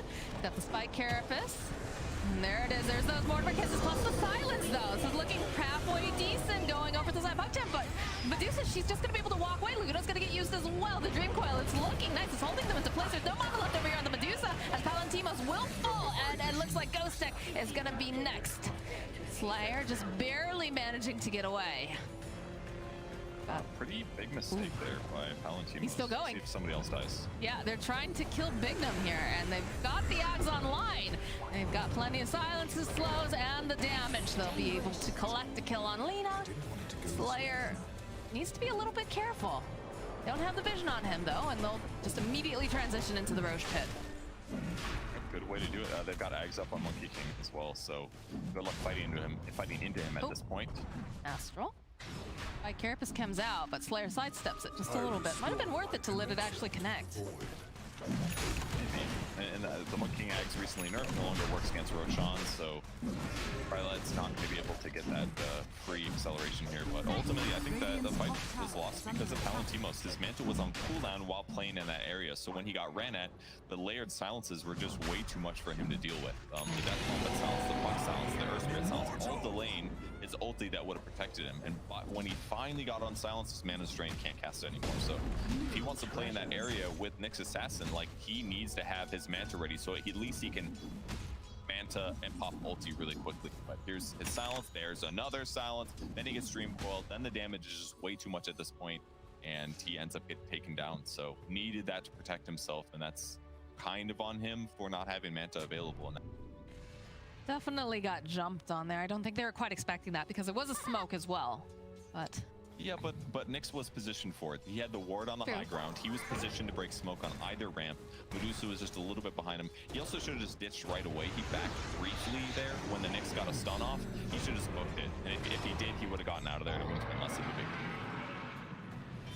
deal. Shades of the last game there where they were trying to make a gank happen and aren't going to be able to quite do it here. So rolling forward, looks like they'll find Bignum.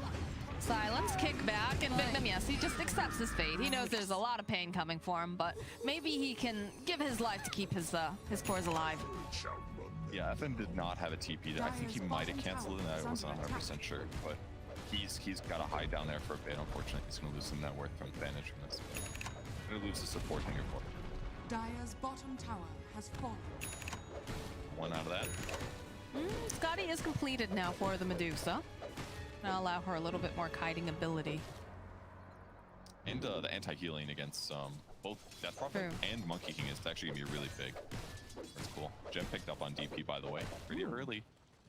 They're feeling pretty strong right now, and they know that the later that this goes, the bigger of a problem the Medusa is going to become. Is under attack. Fun needing to be careful. He's hiding over in the tree line. I don't know.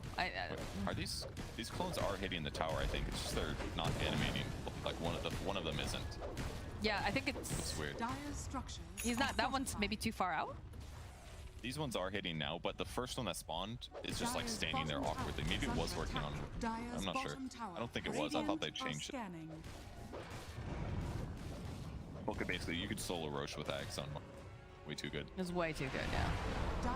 You know, it's kind of like Beastmaster Axe allowing you to solo Roche. Well, Beastmaster Axe is way too good as well, so. Smoke coming out from the side of PuckChamp. We'll be able to find Slayer.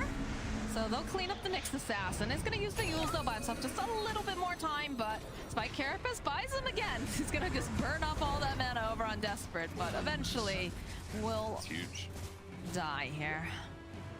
Yeah, he died, but he's got max mana burn now. He just drained, what, 500 mana from Puck. How does Puck fight now? Like, Puck could go in, but, I mean, she needs, like, another 400 mana to feel comfortable taking an engagement. So even though he dies there, buys a little bit of time, takes Puck off the map. Clarities are expensive these days. Like, mana drain is pretty effective in this circumstance.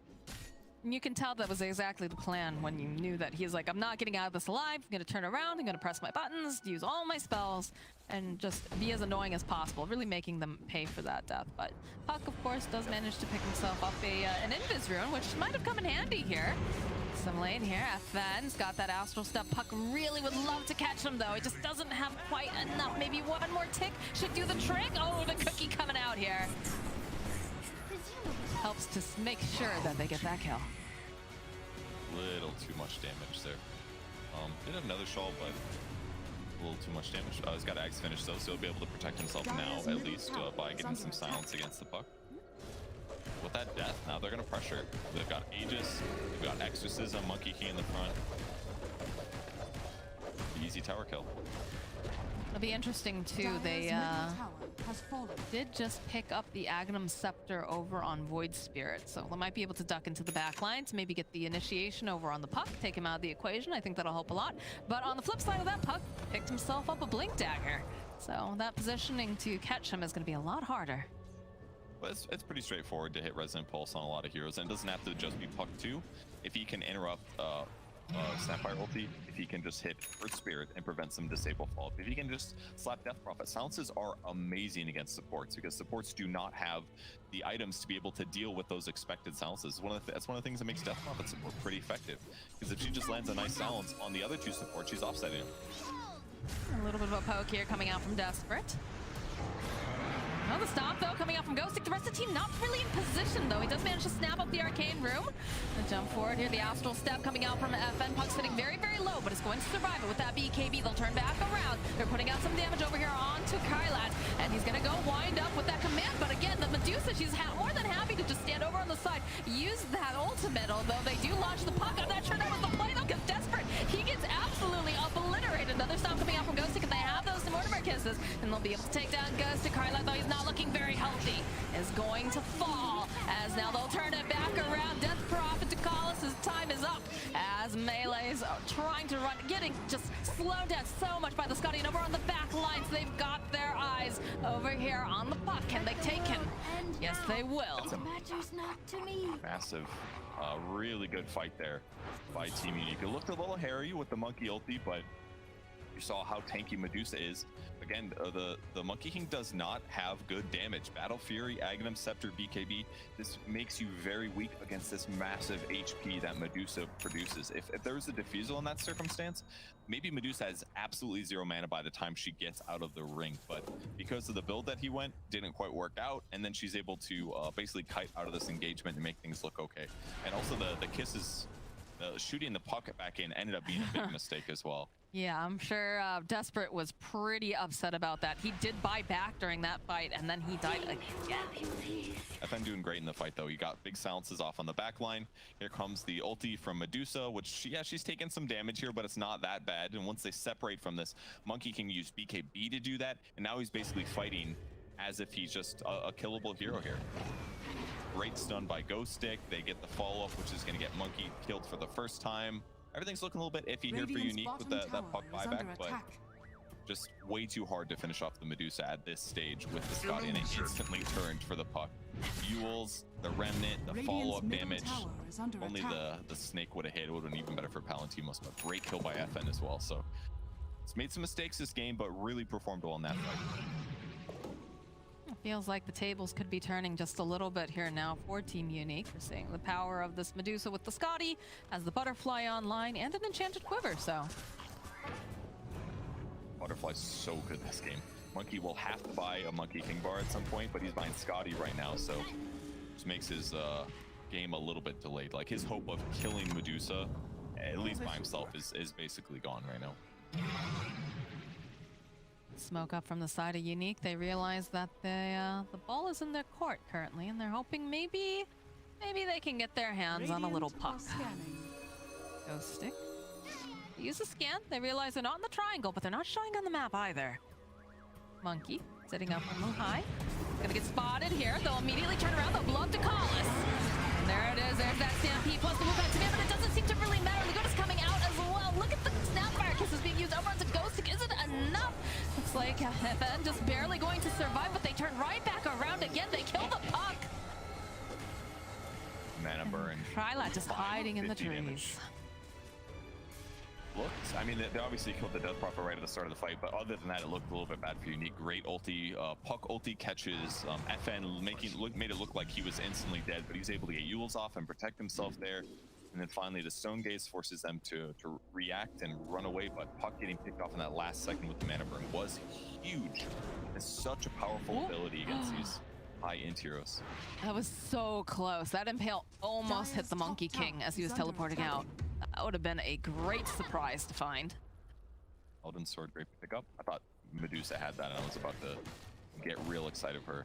All right, so they got this. Check out this idea. There's a Psychic Headband on the Radiant team. Is there one on the Dire team too?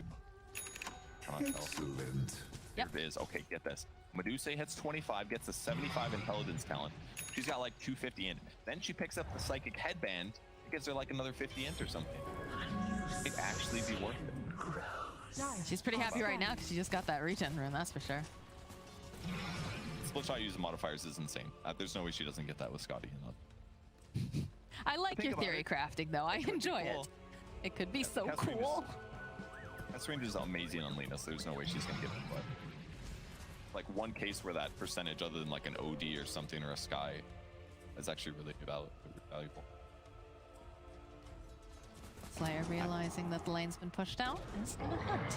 Manages to find the Monkey King. Ghostik gets the stop off. They still don't really have the vision, but the other thing will break the trees, and that's just a dead Krlt. Held her feet to the fire. MPD used to kill trees. Thought it did. I think they might have removed it because like when you need the Ags, right, to run over terrain? Oh, you're right. But the problem was that like if you had Centaur Ags and you had a Monkey King that was on a tree, he would instantly stampede his own tree, I believe. I don't remember if it's still in there, but they got him, raid disabled, and they really believed in him still being there. Yeah. Huge catch, and that gives him Roshan. And now we got a shard. What do we got? Cold-blooded on Medusa. She's targeted with a spell, single target snake gets sent back. That's actually so good. Look at all these int heroes on the Radiant side. If they get snaked back, and it comes back to Medusa, boom, she gets like 500 mana. Guys, you know something is good when Purge gets that excited, and you can hear that in his voice. Look at this protection. Immediately, BKB coming out from Astral. Gonna just have to roll on out Cub Scout, but you know what? They're gonna be able to find the Dukalis, and they'll happily take a kill on the Death Prophet. Double Damager is available in the bottom area, and they do have vision on it thanks to that ward. Oh, they gave it to Nyx instead. Interesting. Okay, so Dire's middle max move speed for Vendetta. That's pretty nice. And more movement speed, and 20% magic resistance when he actually gives somebody the little spike, which is kind of funny because with the Philosopher's Stone, he does legitimately 50 physical damage when he hits somebody. But the magic of Vendetta will. Ooh, look at him.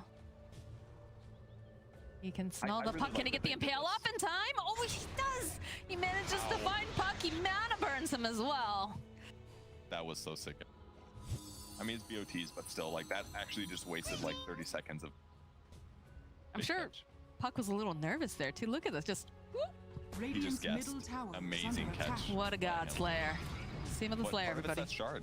He wouldn't have gotten there as fast as he did if not for the shard. I really like. I've seen almost every game the carry always gets the shard, but this game they gave it to the guy that's looking for people, that's initiating. I think this is a really good choice. It's going to make it way easier for him to find these opportunities, even though that the cold-blooded would have been cool on Medusa against some of these int heroes. Well, the double damage is looking pretty nice too. Oh yeah. Palantimos just walks up and, you know, they'll use the Solar Crest on him, but doesn't seem to care a whole heck of a lot. Krlt does manage to take a tower top, but I don't know. I feel like this Dusa is way scarier. I think he needs to come home. Step forward, though. Coming out from FN, the drawback over onto the Snapfire. There's not going to be any kisses this time around, not unless she wants to buy back. Doesn't feel like Granny wants to do that at this time, as Krlt's still, kind of hanging out on the top lane. He's just letting this go. I'm not sure if that was the play. He can't fight. He's so weak right now. Like, I was thinking about it when he was in the top lane before he got solo killed. Like, he's trying to finish Scotty. Like, Dusa has a butterfly. Right. Unless you get MKB, he is not going to be able to kill her. So he's, like, finishing this item that would have been good, but, like, he was too far behind in net worth for it to be really good. He's missed his timing. So now it's like taking a team fight there. Maybe you win high ground, but, like, especially with her having DD, good luck. Like, that was literally basically a rapier of damage that she had from that DD. There was no way they won that fight. So split pushing was fine. They got half damage on the tier 3 tower top, and that's going to get him a little closer to MKB. But he's playing without buyback now, and it feels like he has to buy the MKB, otherwise they don't win that next fight. So that means he's for sure not going to have buyback in the next. He's either not going to have buyback or MKB in the next time they take an engagement. Definitely a fair point. Desperate, doing some little desperate measures, you know, trying to cut the wave, trying to slow them down just a little bit and protect those tier 2s that are still up on the side lanes. They're converging towards the top lane, though, over on the side of Unique. It feels like they're thinking that they want to just, you know, shove this out. Of course, there was some damage on their tower. They might as well equal out these lanes and maybe, you know, take that tier 2.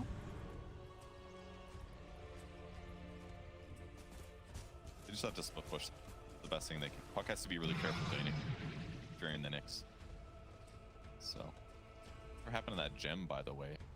Who got it? I think they dropped it. Yeah, Bignum has it now. I remember the Death Prophet getting pretty blown up earlier on.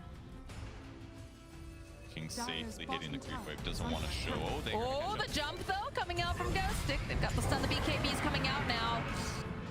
So they're gonna try to chase after someone else instead. Can they find Astral in time? Oh, it's just a little bit off the mark.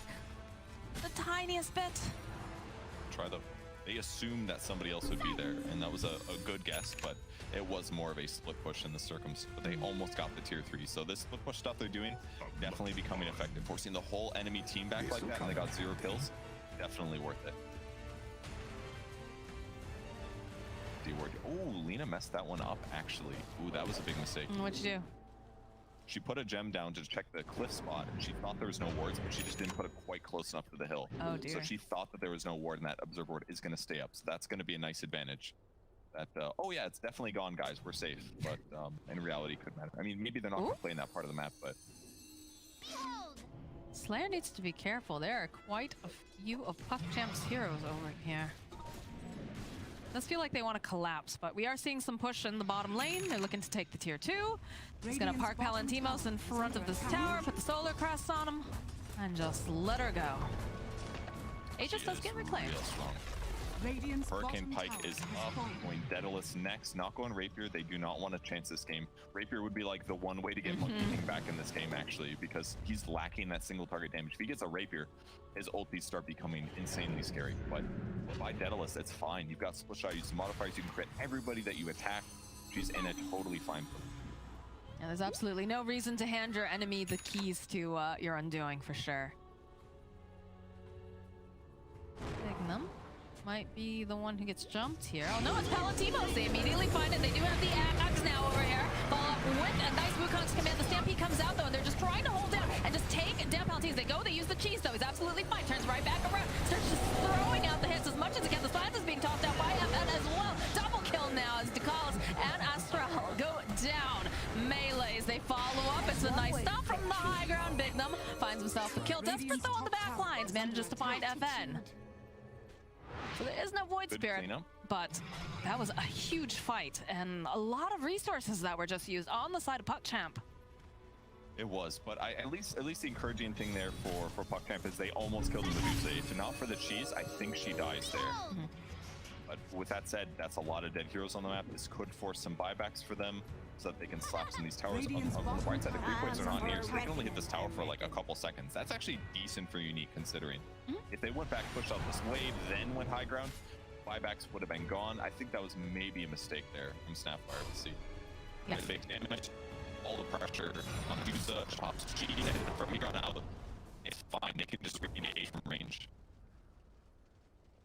Yeah, if she didn't have that cheese, I think that goes a lot differently. Absolutely. But, you know, it was a really nice try from PuckChamp. They almost managed it. But Good engagement. Big fight for them otherwise. Prism for the Radiant side, Stormcrafter as well. For them, Slayer. Stormcrafter pretty effective. Ooh, he's found himself Puck. He's up, hits, burns through all the mana. There's not going to be much that Puck can do other than BKB teleport out. That's not how you want to be using that BKB for sure. But on the bright side, BKBs in late game have been buffed a little bit. They only last 6 seconds, so it's not the worst. 1 second more. Spell Prism coming out again. This time through the dire sides. Spell Prism on each side. Daedalus is now up on Dusa. She still has buyback money. She is really farmed here. Looks like Monkey King's getting close to his MKB. At the least, he's got a Javelin. That's already going to give him 30% pierce through evasion, so that's going to offset some of the butterfly right off the bat. An Edge Sword kind of sick on Medusa, actually. I'm surprised she's not using that, actually. It doesn't give her attack range, but... You see how scared Krlt just got? Just immediately he pounces down, goes, oh no, and just BKB teleports out. But MKB's completed. Minotaur Horn. Minotaur Horn perfect on Ducey here, because it's a lot of like, there are stuns, but there's a lot of weak disables. This is going to give her the ability to easily pop BKB and Stone Gaze. Definitely safer than Head of Sword here. That is a dead Dukalis. That was some damage. Death Prophet support not feeling as good this time. It's all this physical. I think they just have a lot of bursts too. Like if they're able to catch her out, and again they gave the shard over to the Nyx assassin who's constantly going to be scouting. You've got ways to stun up this time around on the side of Unique. So it's just, it makes that so much harder. And more importantly, it's like if you fight for like less than 5 seconds, but you can still kill people, then you don't have to worry about like 4 wild axes like one-shotting your carries effectively, you know? Like, it's like, oh, I just took 2,000 damage from wild axes because I happen to be within 1,500 range of Beastmaster. That's not happening in this game. It just makes them much more confident at these fights. This is like team fight is just stronger too. That makes it easier too. True. I wonder if Axe is depressed, the fact that axes are so prevalent right now in the game, and it's not Axe's axe. Yeah, it's not him. No. That would definitely upset me if I was.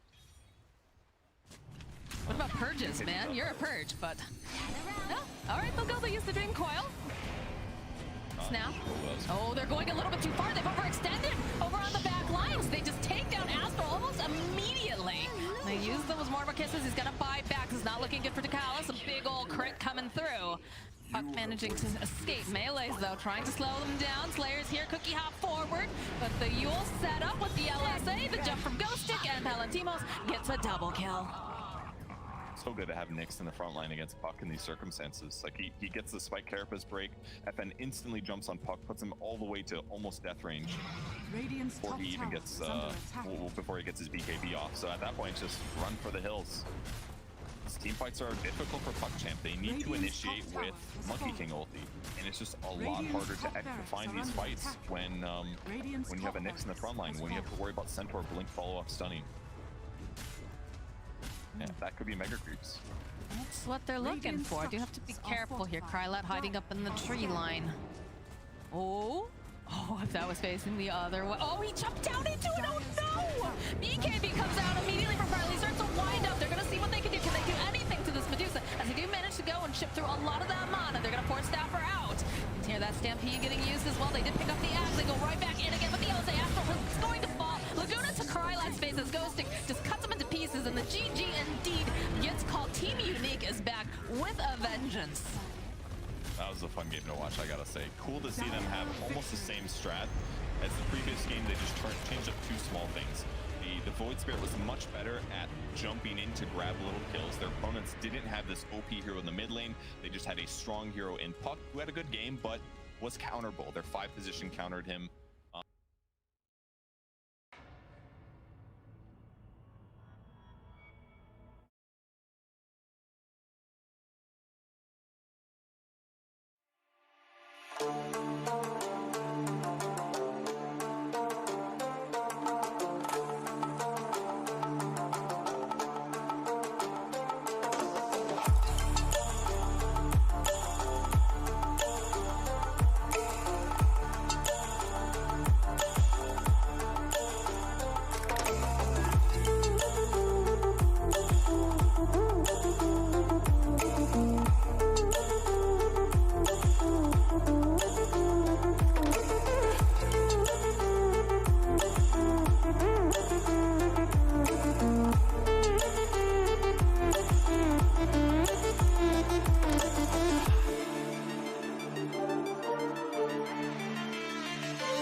New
can float.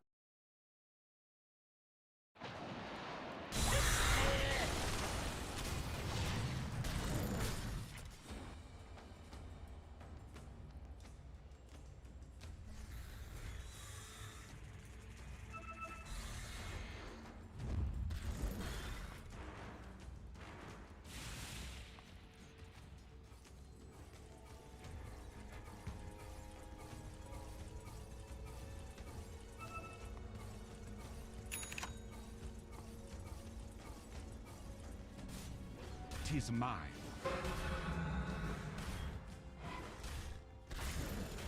Gotcha. Down.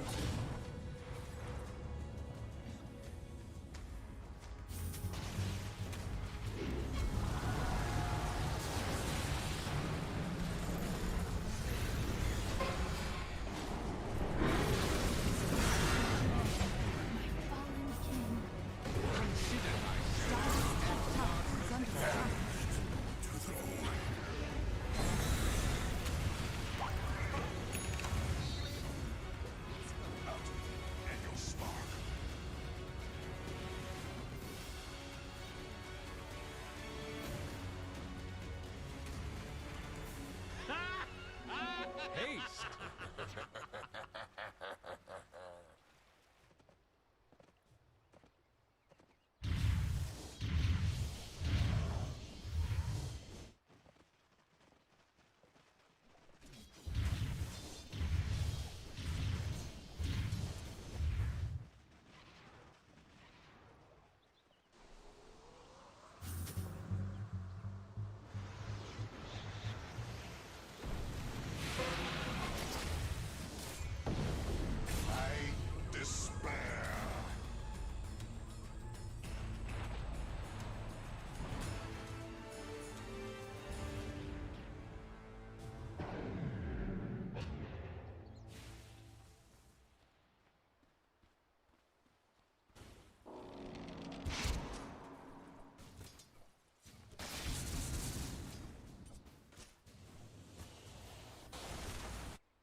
A bed.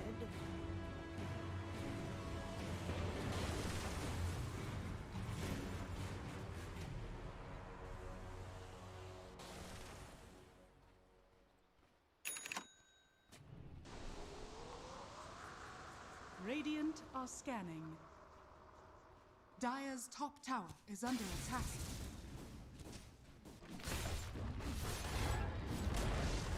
Dire's top tower has fallen.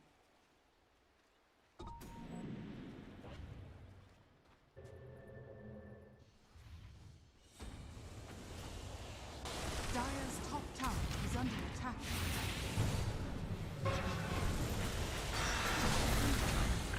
I troll your guts with my I blade. restore my connection to the void. A tie to the impurities.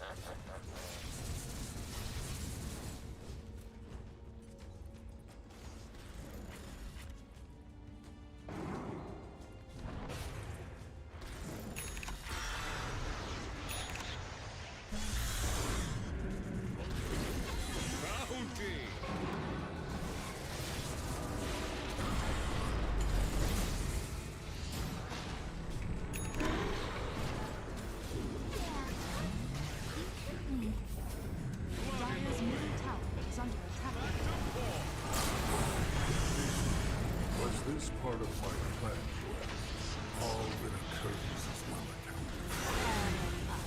A lot of ya.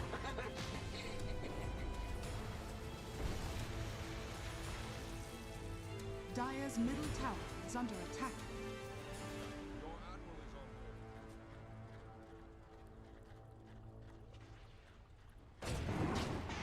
Dire's middle tower is under attack.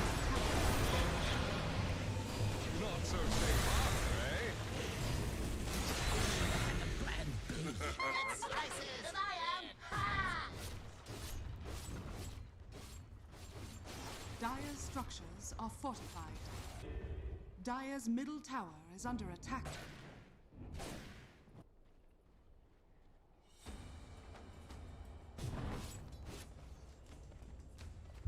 Dire's middle tower is under attack. Step lively now. Your admiral is on board. Radiant's bottom tower is under attack. Radiant's courier has been killed. Radiant's bottom tower is under attack.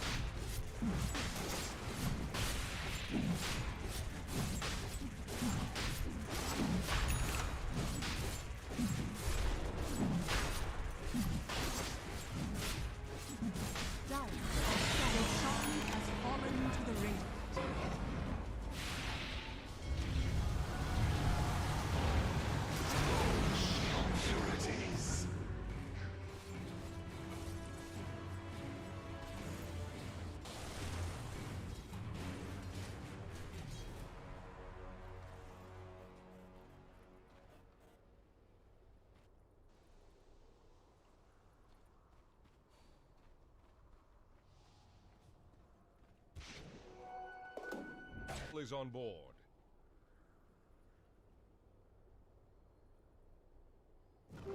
Clear as clean water.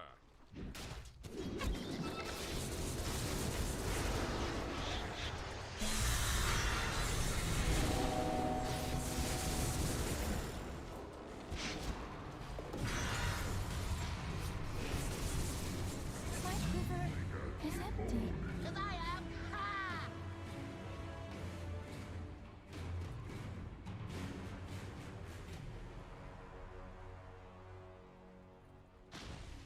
Dire's middle tower is under attack.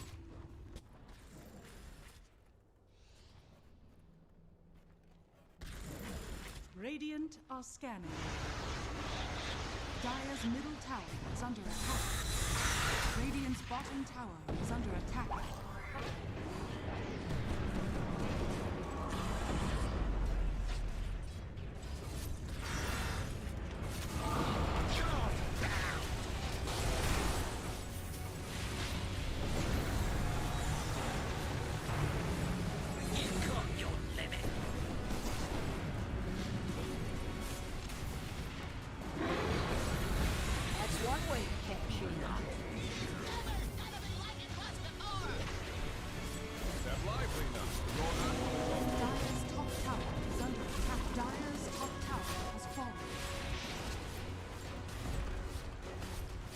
Dire's top barracks are under attack. Dire's top barracks has fallen. Dire's top barracks has fallen.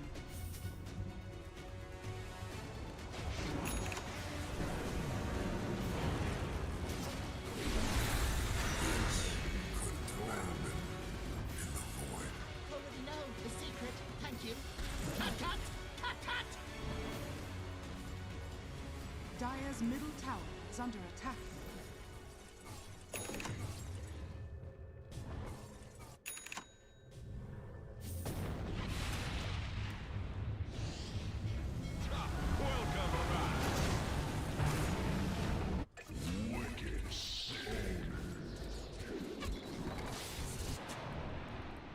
You mad? 'Cause I am. Ha!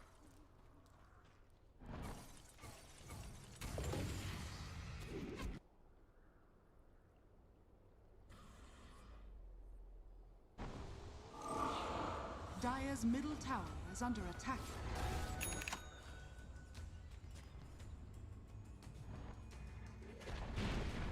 Dire's middle tower has fallen.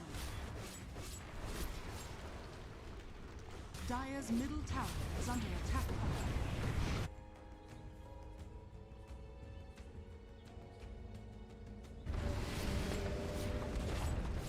Dire's middle tower has fallen.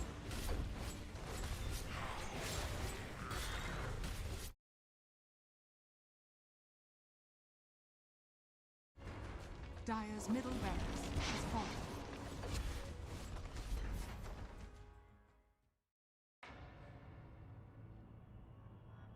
Radiant team pick. Duo. Yeah. So it's still an option for them.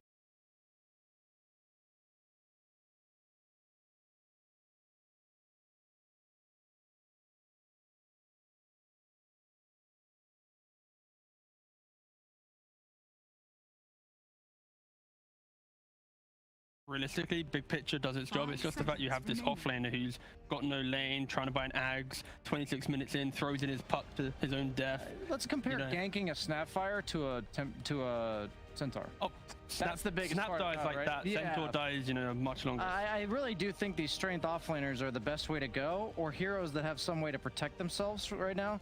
I think it's the offlaner's job to really eat the brute force of the aggression, and if it only takes 1 or 2 heroes to kill you, then or at least rotate to kill you.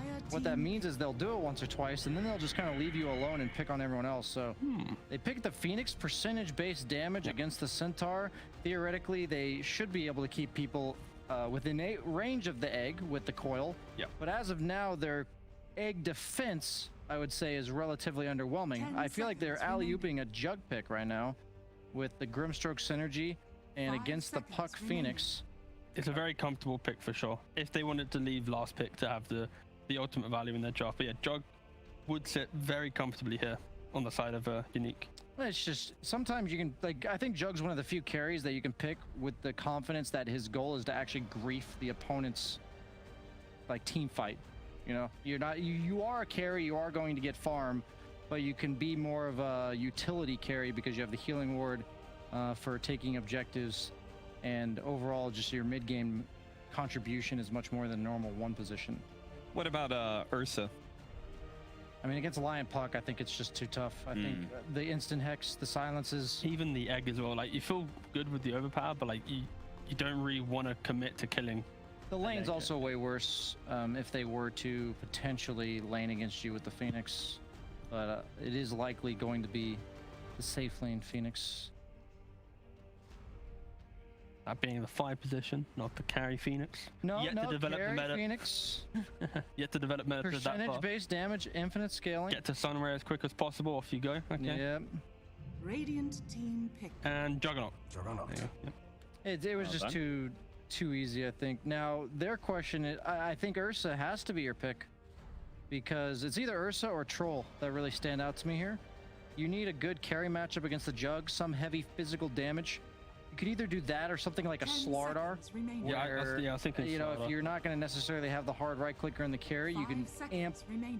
You can make it so the Jug actually needs a significant amount of items to carry, and since he's more of a counter teamfight play, they go for the Faceless Void. Okay. So the Void, the Phoenix plus Faceless Void synergy in teamfights, but man, this is a weak lane. I don't like it because the Centaur, I think, is just going to free farm again. I like outside of laning phase, I like the idea of what PuckChamp has because there isn't innate tower pressure right now from Unique. So it actually gives a rare, but he's like an enabling hero where he comes in with healing ward, and then you throw in your big spells, you reset, you win the fight, you go back to farming, right? Jug's not going to want to continuously chip, so I don't mind the idea of this Void pick, especially with Dilation doing a bit more damage. You have to ignore the fact that Chrono is 160 seconds of just misery when it's not available, but yeah, I don't mind it. The Axe Shard's pretty memey. I like it. It's one of my favorites. That's the jump back and forward. It also gives you 400 cast range on Time Walk, which is no joke, but the back and forth thing is the funny part when you do it. Yeah, so right now for Team Unique, they just need someone to have that pushing capacity. They need a hero that will go, okay, we can hit the towers, Jug will keep that hero alive with healing ward and then the enabling cast. I'm down for an SF, man. An SF? Yeah. Okay. They ban out the Slardar. Yep. Glad to see that ban. Yeah. Sure. Any physical damage amper, I think, is what you want to ban out here. How about like a Magnus's first phase band? Okay. That would have been good too. Radiant Legion, I think, is what comes to mind for me. I don't love it as a hero, that's a little bit too do nothing, I feel. It's physical damage and it buffs your void. I know what you mean. I'm not a huge fan of Legion, but it's like You do need a seconds hero that remaining. plays off map. Like, you actually have a lot of on-map heroes. Phoenix plays on map. 5 seconds Puck remaining. plays on map. What I mean by on map is they show on lanes. Yeah. So the opponent sees them. So you want a hero that will rotate alongside the Lion to threaten the opponent's farming. Because right now, Jug and Centaur are two heroes that have to physically put themselves on the wave to kill it. I think these pick-off heroes could be really good. I think the issue for PuckChamp here is when you look at Melis's hero pool, you know, most of them are banned out. You got the Mars, the Pango, the Slardar, the Axe, even the Beast. Yeah, There's not Axe was like nice, Mag's actually. banned as well. There's not a lot of these kind of anti-Jug heroes that they can pick. If you refer to other heroes he plays, like Sand King, not that great into Juggernaut. You know, Timbersaw, You don't want to pick yeah, exactly. You don't really want to pick it, right? And then like Brewmaster, another big cooldown. They probably don't want that, so they are kind of having to use their reserve time to They have decide no what Melis save, plays. man. Go Yeah. for the Legion. I know I say I don't like Legion, but like, it's the only weakness of Legion is when they can stop the duel, and she lacks team fight. And they have like the most team fight you could possibly get in 3 of their heroes.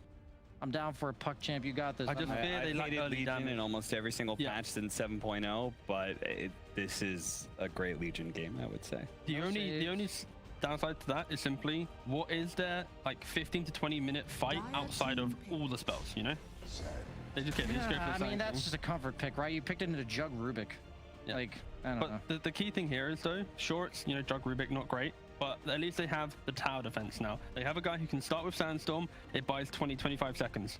They start diving him, and now you got the core, you got the chrono, 10 you can seconds remaining. open up You the wanted a jungle. Dangler. Yeah, Sand King is chief dangler 5 for PuckChamp seconds right now. remaining. Legion makes her entire team a Dangler. You just W them. But no one then wants to go up front. That's Everyone's playing in the tree line, hoping for Unique to dangle. You win this time, T-Gov. I still think the Sand my King is a God, comfort zone so pick. refreshing. That's all I got. If this was Kyle, we'd keep going at it for another 20 minutes. Yeah, Thanks, you're Brian. good, man. You're good. Woo! 11, the dream. All right, you really want to feel proud for yourself? Name the Not next really. pick. So Unique right now just needs some casual mid. Go. Ooh, Doom. Doom. Now I do like me a Doom. Brian, do you Yeah. like a Doom? Yeah, I think both carries are really meant to be utility carries. Like I said, like the Void's supposed to set up team fights. The Jug's supposed to enable his team to sustain through all the stuff and hit the egg. So having a hero that just removes one carry from the game, I think, is really important. That's why I wanted the Legion. I don't think Sand King does that to Jug, and I think Doom does it to Void. So I'm leaning towards Team Unique for Game 3 pretty heavily, but I also underestimated PuckChamp Game 1. Eastern European team, that's a mouthful. Picking Doom, going for like second, third item BKB. I don't see any damage from PuckChamp that stops this Doom from just running over Yes, them. exactly. Outside of they have to chrono the Doom BKB, and then suddenly you have 10 Juggernaut seconds coming in remaining. after that. So I love the Doom last pick. I think it's going to really enable their draft. But I 5 just want to seconds see remaining. Void do well in a game. I feel like we've not seen this here in so long, and I just kind of want to see it There's do a well. reason, man. Centaur's gonna free farm. Yeah. I don't know. But this is, Unique is favored in both in this draft for sure. This is Unique's. And for PuckChamp to be able to win this, I'm assuming it's just really good team fights, right? That, like they pretty much They've built got their really entire nice R lineup around buttons. team Yeah, fight. they have to select when they use their R buttons, and it can't be reactionary. They need to be proactive on the map and make sure that when they use their big R buttons, it's because Unique's in a bad position and boom, they're dead. They have to recover, and by the time they recover and cross the river, R buttons are back up. You know, if they ever are defending their own side of the map, it's going to feel real bad. I agree with that. Okay. Heartedly. Well, I Thanks, guess Brian. it's as simple as that. It's all about the cooldowns, is I believe what our analysts were talking about for their ultimates, R buttons. R buttons. or R buttons, and whether or not you can press them. I guess that's what this test is going to be about. All right, well, let's go ahead and see if PuckChamp can indeed hit the R buttons at the right time, or if they're going to miss that timing. Over to Moxie and Purge. I don't know about this Purge. I can't get used to such a wholesome panel where everybody's agreeing with one another and they're not going on and on. But it definitely does seem that everyone's in agreement. Those R buttons, you know, the ultimates and the Doom pickup. I'm really liking it. I would not like to see Faceless Void start to come back in the meta. What about you? I mean, I played him recently. Played with Gov actually, and he's definitely better. He has more laning control, but his ultimate is still 160 seconds cooldown. But I think that last Sand King pick does tie it together well, because if you have to be the guy that initiates his Faceless Void, it can be difficult. But they have, it's not just Sand King, it's Sand King and Puck, two heroes that can potentially group up the enemies or keep them in place so that he can get a good Chronosphere follow-up. So it doesn't necessarily have to be like a he initiates. It can be like he follows up the team fight from somebody else going in. It could be also Lions. So in a lot of ways, like they have great ways to make Void feel even stronger, to buy him time where he is really strong in the late visibility. And it is, again, Melees who's going to be playing that Sand King. And we saw some incredible just initiations and counter initiations coming out from him in the game number 1. And Duskrit, of course, is going to be reprising his role on the puck. And he seems extremely comfortable with that hero as well. So lots of options on the table. But at the end of the day, who do you think's going to take this one? I mean, the more I look at the PuckChamp line, it just synergizes so well. Like Chronosphere with Egg, Puck ulti with Egg, line sets up for other disables, but they are a little vulnerable. Each hero is a little bit squishy, and Doom is very effective, obviously, at locking down or preventing some of those big team fight abilities. Phases Void definitely hard countered by Doom. He gets hit by it, so maybe we'll see like a tanky Void build where he goes like SNY or something like that at some point to try to make that feel less effective. But they've got really good combos over on the unique side as well. Inkswell with Centaur is amazing. Inkswell with Juggernaut is amazing.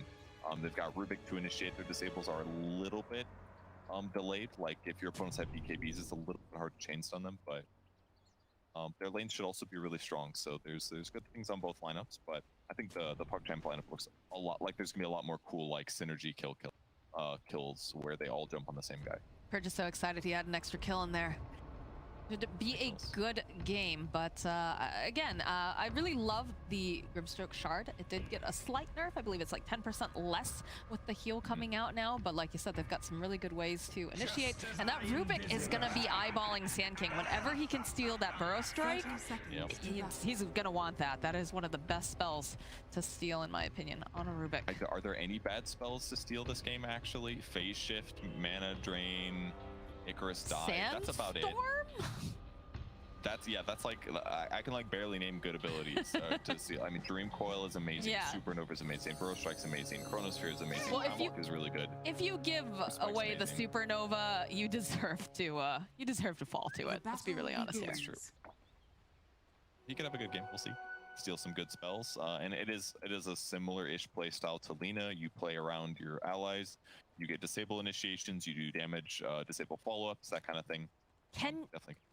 Can you lift? So if you get the Rubik Shard, can you lift out of Chrono, or is everything just permanently stuck in that? That's something I would probably need to test. Usually, like trying to movement-based abilities on your allies and Chrono right? like stops you. Because you used to be able to cookie, I think, out, but you can't do that any longer. Yeah, I believe that usually your movement is restricted while you're in there, so I'd be really surprised if you could throw somebody out. God, imagine if you could, though. That'd be definitely worth it whenever there was a Faceless Void. Yeah, I mean, that's already decent. The spin is out, and they put a decent amount of damage here over on the PuckChamp heroes here in this top lane. Does leave Palantimos a little bit vulnerable now. Is going to take some full damage here from those flame spirits. It's okay, it's worth it though. They forced out Sandstorm. It doesn't gets used defensively, not offensively, so it's gonna make Palantimos' last hits easier. And just starting that off right away is gonna put their abilities on cooldown, and means that they're gonna be up a little fast, harass their opponent. This is what BSJ was saying. He's very concerned about the fact that Ghostik is just gonna be allowed to basically free farm this entire lane. Yeah, he's gonna have a good time for sure. Line 5 is definitely the lesser common way to play it. Almost everybody's been playing line 4 instead, so you can be aggressive. So playing as the 5 means that your disables are gonna be harder to execute because it's less likely that you're gonna have Blink Dagger or Aether Lens at a good timing. But you know, yeah, your raw HP is not amazing. You know, attacking Centaur is not really gonna do much. But on the bright side, Void should be fine in this lane. So just get some levels and maybe do some rotations and maybe have a good game. So what lane would you say is the most critical? I almost tried to say crucial and critical at the same time. Both those things. But anyways, is the one that, you know, really has to pop off for the side of PuckChamp here while this Void takes his time and starts to really, you know, get the items necessary to carry this game. The lane that'll be most interesting is probably the top lane here. Could be kills on both sides. This Astral getting a little pressured, goes to TP to his tower instantly. 100 gold lost. But yeah, it could go both ways. Sand King had an amazing performance last time he played and made the hero look really valuable. Maybe it won't be quite the same this game, but we'll see. And then they could definitely get kills on their opponents as well. Jug plus Grimstroke is a scary lane, so don't really see anybody dying in the mid lane unless there's some major mistake. So Fen will get pressured, but he's got great armor. Fleet farming, eating them creeps. You know how it goes. I feel like Melis is going to have a more difficult time this time around, just because, yes, he can get the jump on people, but if that Inkswell is available, he's got to skedaddle very, very fast and get away. Otherwise, he's going to end up falling very, very quickly. Yeah, Yule's Scepters, Glimmer Capes will be really effective this game. But a harass here on Sync. He was so ready for that one. Really nicely done. Felt that was going to be the moment they go aggressive. He ends up making the Dukalis? Oh, there it is. There's a first step. That's a classic lane. Let's throw them into the big scary horse man. You see the hoof stomp and the damage fall. So yeah, not too surprising that the kill happens there. You think when Centaur gets boots, does he only wear them on his 2 back hooves, or do you think he wears them on all of his hooves? He puts it on his horse back and it just sits there. On his back? That's silly, Purge. That makes zero sense. A shoe doesn't exactly fit on a horse's foot. They do when they're special horseshoes. You're saying that every boot magically transforms for the wearer? Have you noticed that this game is magic and there's a fairy in it? Hello? Purge? Look, I'm just saying I could have really used a shoe shop in the Dota anime to really explain some of these unanswered questions. That's all. All right, that's a fair point. That's definitely fair. Like what if it was like a shoe shop and all they had in there was brown boots, and they were like completely different types, like some for like horses, you know, so that would basically solve our problem. God, we need that to be canon. Can we get that in season 2? We need that for book 2. Probably. That's scary actually that Astral went in for the Icarus dive there, because that's not going to be available for a little bit now. He hit the healing ward. Why? Effectively did a bunch of damage to that. Palantimos will be able to land the Inkswell, but doesn't want to get too crazy here. Yeah, he was a little scared about a Burrow Strike response. Fire Spirits could have done a lot of damage, but not bad. They're handling this really well on the PuckChamp side. They've been clearly experienced against this dual lane. You have to like just read your opponent's minds a little bit, and they've been doing that. And these are some of those heroes that they feel very, very comfortable on the side of PuckChamp, so I'm sure that helps out quite a bit. Top lane, Spin coming out again. This time, this little Phoenix is silenced up with the Phantom's Embrace, and they'll be able to go and collect themselves a kill. Yep, came forward a little bit too much, gets the silence off, and by the time his silence gets Inkswell finishes him off. So nice kill there. 2 kills now for Unique, but everything's going okay. Lots of last hits on Void, lots of last hits on Centaur as well, but Jug's a little bit lower, about 8 lower here. Oh, and the Void is going for the Battle Fury. His evolution is complete, guys. Ooh. Void good, I guess. Ooh. Oh, Dukalis! No, the final hit comes out. Down goes Lion. And no, the Void has to play a little bit more carefully in this lane when he doesn't have that save. He'll be fine. He's got Ring of Health and Time Walk, so as long as he gets a little bit more healed, he'll be okay. But Rune doesn't get it. On the other side, Phoenix picking up the illusion. Dire's middle tower is under attack. And spotting out these stacks that have been created as well for the Jug. Well, probably would like to do something with that, but they'll use the Inkswell, perhaps get the stun up. No, Melee's throw striking away. It's gonna be the Icarus dive. These illusions are helping out quite a bit here. Can Slayer get the denial up? No. These are amazing. Great, the blocking, the vision, just accomplished so many things here. Now they're gonna try to steal these stacks. Not gonna be hard. Nope. No, it's not. I was thinking, you know, oh, it's too bad that they didn't still have the Flame Spirits, but they have solutions. They can take it. FN's not happy about this, though. Taking notes. Oh, he go and uses the Doom on the Phoenix. All right, he wants something out of this. Should be an easy enough kill unless somebody comes in and denies the poor bird, but doesn't look like that'll be the case. I get my due. Okay. I mean, I'm not too upset about that. Like his likelihood of killing Puck in a Doom is pretty low. Puck's not going to make that obvious mistake.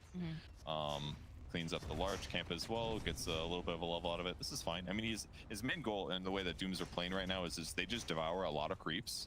They don't die because their armor's pretty decent. They get regen from the bottle, and then they just, you know, buy important items and they become a regular Doom. So as a mid player, like getting a free kill like that, like he probably wasn't going to use Doom anyway, so picking up one support on the map, totally reasonable use of your time. What's the phrase? A bird in the hand is worth two in the bush.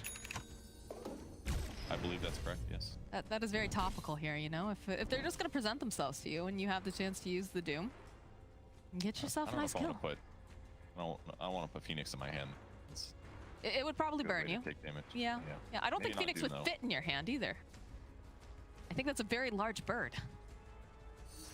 Yeah, your analogy is falling apart by the second. I wasn't going literally, Purge. Sounded like you were. Why are you like this? Top lane, though. See, they have vision on melees here. If they want to try to make something happen, that sentry ward is giving them plenty of vision. Got quite a few of them over on the side. Right now, Doom top of the net worth, followed very shortly by the Centaur. So Void transitioning into the jungle, very far away from his Battle Fury still, but the Ring of Health, and once he starts getting neutral items, he'll probably be fine to lane sustain here. This is going to leave line solo against Ghostik. This is that point of the game where Centaur gets insane net worth. He's got 68 last hits, by the way. Maxed out Retaliate. He's got a Vanguard and a Ring of Health. He is just going to take this tower by himself, pretty much. I mean, there's not much that they can do about this. Top lane, melee's perhaps a bit too far here. The spin, and they're not going to be able to quite be able to land the Inkswell, so just going to teleport out, easy peasy. He's doing a really good job against the Inkswell, consistently just burrow striking defensively to get away from the explosion, makes Slayer's acceleration not as extreme. So Juggernaut's still doing fine, but he's not doing as fine as the Faces of Void is. So.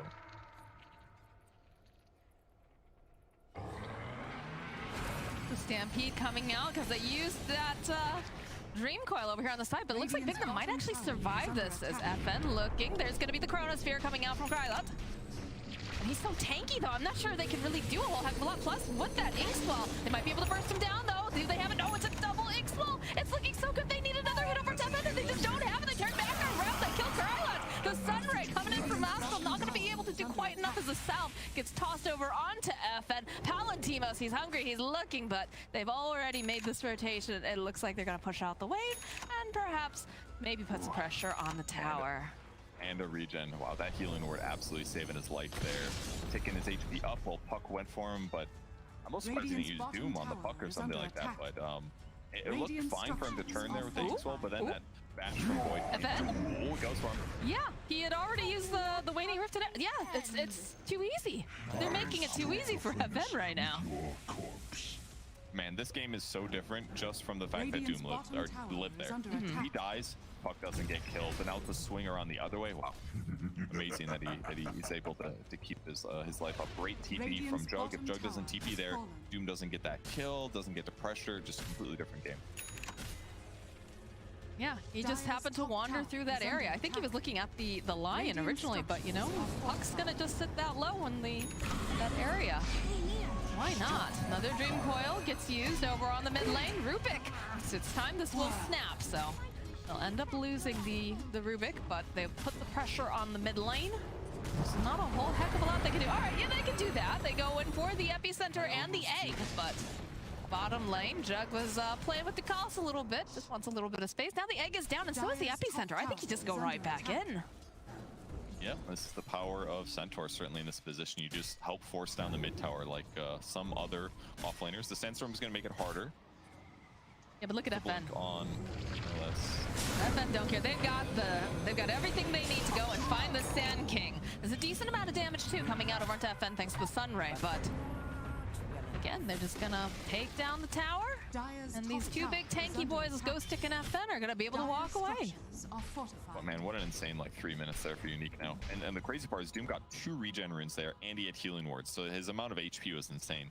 He didn't even have a hood, that's why they focused on him, but still way too survivable to be killed. And now it just feels like Doom was the perfect pick. Like, Puck does have damage, but it's not the most.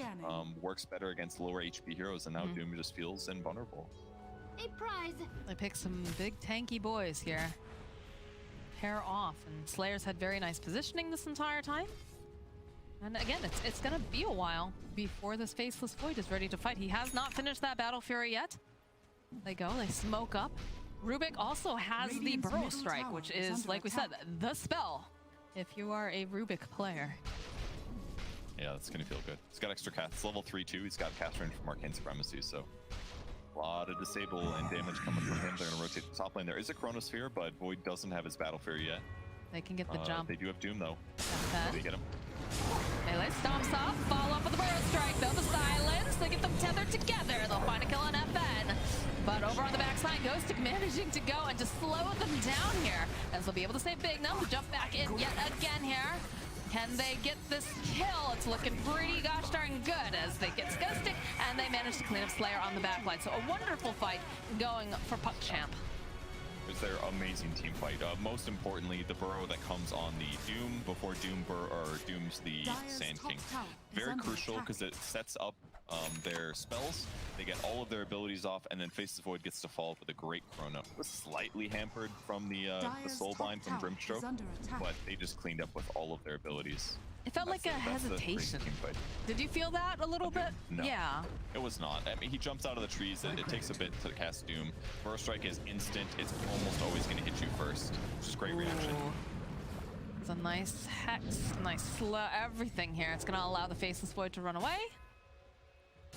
That was a little forced Sunray. I did not do that much damage there to the Centaur. Very tanky guy. Still, the game is going great. 4K gold advantage for Team Unique. Juggernaut has finished his Battle Fury. Faces Void is just about to get it now.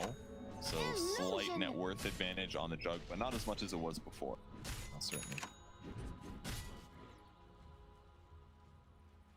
We'll be interested now to see how they want to respond, knowing that that Chronosphere is down. FN does have to be a little bit careful here. Does have the backup, though, in the form of Slayer. They got most of the big objectives already, right? They got safe lane tower, or technically their off lane tower. They killed the enemy mid tower. They lost their safe lane, but that was because that fight went so bad. The other thing that's kind of crucial is that this game Centaur finished Hood before going Blink because there's just too much magic damage on the enemy team. So hidden getting into the fight is going to be slightly delayed here, but for now they're just going to hit creeps a bit. Almost BKB on Doom is going to change things a lot too. So their next team fight is going to go a lot stronger as long as Doom gets his BKB off. Yeah, I think it's going to become very, very difficult for them to output enough damage to take down some of these larger lads, as we've been saying. With the center, of course, having the Hood, the fact that Doom is just innately tanky, and then again, later on, you know, just negating all that magical presence coming out from the side of PuckChamp is going to make things very difficult, because Krlt is just going to take a while before he's going to have that decent damage online. They're looking, they're hunting. Smoked up on both sides here. Trips passing the Knight, desperate, popping the smoke, but lift immediately. BKB comes out, FN, he's not able to get the Doom off. That is the BKB, the 9-second, fresh 9-second BKB charge. Hesitated just a little bit there on dooming the puck, and as a result, he gets out. The lift from Rubik is not very long on level 1, so he needs to kill. BKB and used maybe the enemy team can pressure now. I mean, still have lots of magic damage. They still got Epicenter. You do, and they also now will have the Chronosphere up and running. So if they do decide they'd like to take a fight, they've got plenty of damage that they can throw into that Chronosphere, especially with the BKB down now. Like you see the itemization that Phoenix is doing. Have you on this build before? I know you play Phoenix a lot. Let's see. Nope. Can't say that I have. No? Never done that? Okay. No, I'm pretty sure I would get reported for griefing if I did that in my pubs. Kind of cool. I mean, you could potentially do 2 Sunrays, or just, you know, full combo plus double Supernova. The enemy team does not have good egg hitters outside of Juggernaut. Juggernaut's very good at it with spin, but the rest of the heroes not good at slapping eggs. So, I mean, it could be really effective, and there aren't that many like silences and stuff. Normally you need to protect yourself from a silence, but his team is so mobile and good at initiating, he can always follow up. So in some senses, like having this refresher means that they can always fight. Oh, FN, he is just wrong place, wrong time. The Sunray, they go, they use the Chronosphere. And that's Doom they don't have to worry about. And it's going to be a Grimstroke they don't have to worry about as well. Very nice smoke coming out from the side of PuckChamp. They're just reading their opponents really well. It's not just the smoke, it's that they like teleported ahead of time knowing that there was going to be a catch there. I guess they had a ward. They probably saw him rotate through it is what happened. But yeah, great kill. Cross him a Chronosphere, but Doom dead for 20 seconds should give them this tower. Ooh, you have to be careful though. Might be able to They have Blink on Ghostik as well, although with the silence coming out, oh, the finger! Bignum is toast. Palantimos still waiting nearby. Could still go in. You can hear they're thinking about lining it up and jump forward immediately over onto the Void, but Stampede will come out. They'll back off. They'll try to reposition. The Doom is joining the fight very, very shortly. Melee's just a little bit too early now, and now he has a Phantom's Embrace, so he is going to be sacrificed over on the back lines. They'll get the kill on Dukalis as Palantimos goes and uses the Omni Slash, and they're running right into the Roche pit. There is no epicenter they have to worry about. There's no Chronosphere, no Dream Coil. This is the Roche that belongs to Unique. Most likely, yeah. Kind of looked like a great movement by PuckChamp, but yeah, Stanking did not need to die for that last hit. It was not. I mean, he got some gold out of it, of course, but like, not a good play because now they get to take Roche. Let them get the deny, you know. I was wondering if he was trying to just time his stun just perfectly there, but Ghostik. Swell was trying to do a cheeky play here with Desperate. Orb getting tossed in. They're getting low. The Icarus dive in. It's gonna be Astral who snatches it up. So definitely a worthwhile steal, as it looks like Slayer barely going to be able to walk away. Phoenix back up, and Shuki's going to try to use that Sunray to do anything right here, but the BKB over on FN will allow him to stay alive a little bit longer. Krlt, he's just too far in. He needs to be careful. Can they close the gap on him? They're just chasing after, but they don't have the lockdown right now. It's not available. They don't have that Ink Swell. Not bad at all for PuckChamp. Stealing the Aegis. I mean, he got doomed and Puck ends up dying, but not a terrible trade considering. Still net worth disadvantage, of course, and Juggernaut's going to finish his SNY before the Faces Void likely will. But no, he's actually going Yacha into BKB instead, which is definitely important. He needs magic immunity when he jumps in. Let's take a look at the fight once again here. We're going to see a Dream Coil whiffed on the left side, but very importantly, he dives in. Oh, Jug was stunned by Roshan, so he couldn't pick up the Aegis. That hurt things. Here comes the Puck ulti that doesn't catch Centaur. He ends up phase shifting the stun, of course, but on the right side, he ends up getting doomed and silenced here. And then the Sunrage is not going to be effective. BKB gets popped and Void jumps in, but if he had Chrono here, it obviously would have been amazing, but nope, sorry, 160 seconds, good luck. Radiant The fact that he was able to survive was pretty remarkable. I was a little surprised on that. They just didn't have the lockdown there, though. If they had any form of lockdown available, they would have gotten the kill. Now, less in the top lane. That Stampede just a little bit too late here. In the center, again, he's tanky, so he can afford to go and snap that Dream Coil, but he does have to run for his life. That ward again, that ward has now killed him 2 times. They caught him farming at the medium camp. They got close and did the blink epi with the Sable follow-up, so Stampede was just not going to save him. So big kill. Now he's dead for 30 seconds. They get to pressure the map once again. Now their opponents are on the back foot. They're sitting very patiently trying to pincer, and in fact they indeed managed to do it. A good stop though coming out from Ghostik. There's the turn on again as they have the finger. Melee's oh, but there's the Chronosphere and the egg. The dream coming true here as Ghostik just gets flailed up by Krlt. They'll turn back around the silence over to Palantimos. The egg will pop, and that's gonna be a dead Juggernaut. Void does die though. Not great for them. Ultimately, good skill usage though. Slayer dropping the ulti on Sanking. By doing that, it binds him, and I believe it prevents him from using Burrow Strike, even if he's not lashed to somebody else. So, but I was a little surprised he didn't do the Burrow Strike follow-up on Centaur. He let himself get stunned. It was kind of weird. But kills for kills. Chronosphere gets used. Doom is off cooldown. Not bad for Unique. Gold advantage is still up. They can go back to eating creeps and pressuring. I mean, it definitely could have gone worse. They could have not ended up getting that kill on the Faceless Void, but let's go back and take a look at that. Again, everything. So here he goes, not burrowing. I think he expected, yeah, he was expecting, I think he expected Hex from Lion, but Lion was low mana was the issue. So it was just a miscommunication. He expected Lion to disable follow-up. He didn't go for it. He thought he could save Burrow Strike. Then it was too late. But Egg was excellent. Able to kill the Juggernaut here is wonderful for them, but losing the Void as well makes it feel a little bit more bittersweet. Sure, Bignum is giggling to himself there, very happy with his contributions.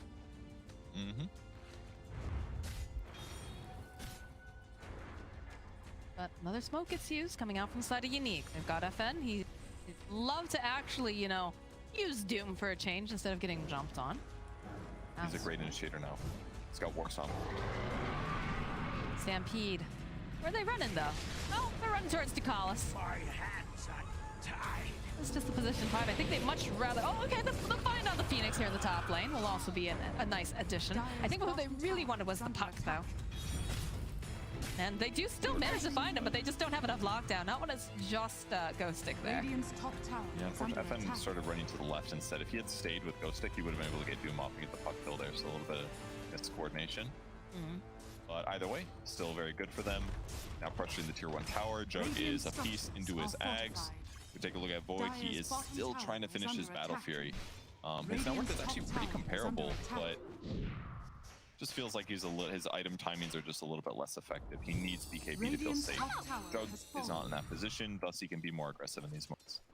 Kind of was at a heart attack. He said Battle Fury, and I was like, I'm pretty sure he has his Battle Fury, right? Did he get rid of it? What did he do? But yes, it is the BKB. He's almost got completed, and we do have a Blink Dagger picked up for now on Rubik, so even nicer steals here coming out for Bignum.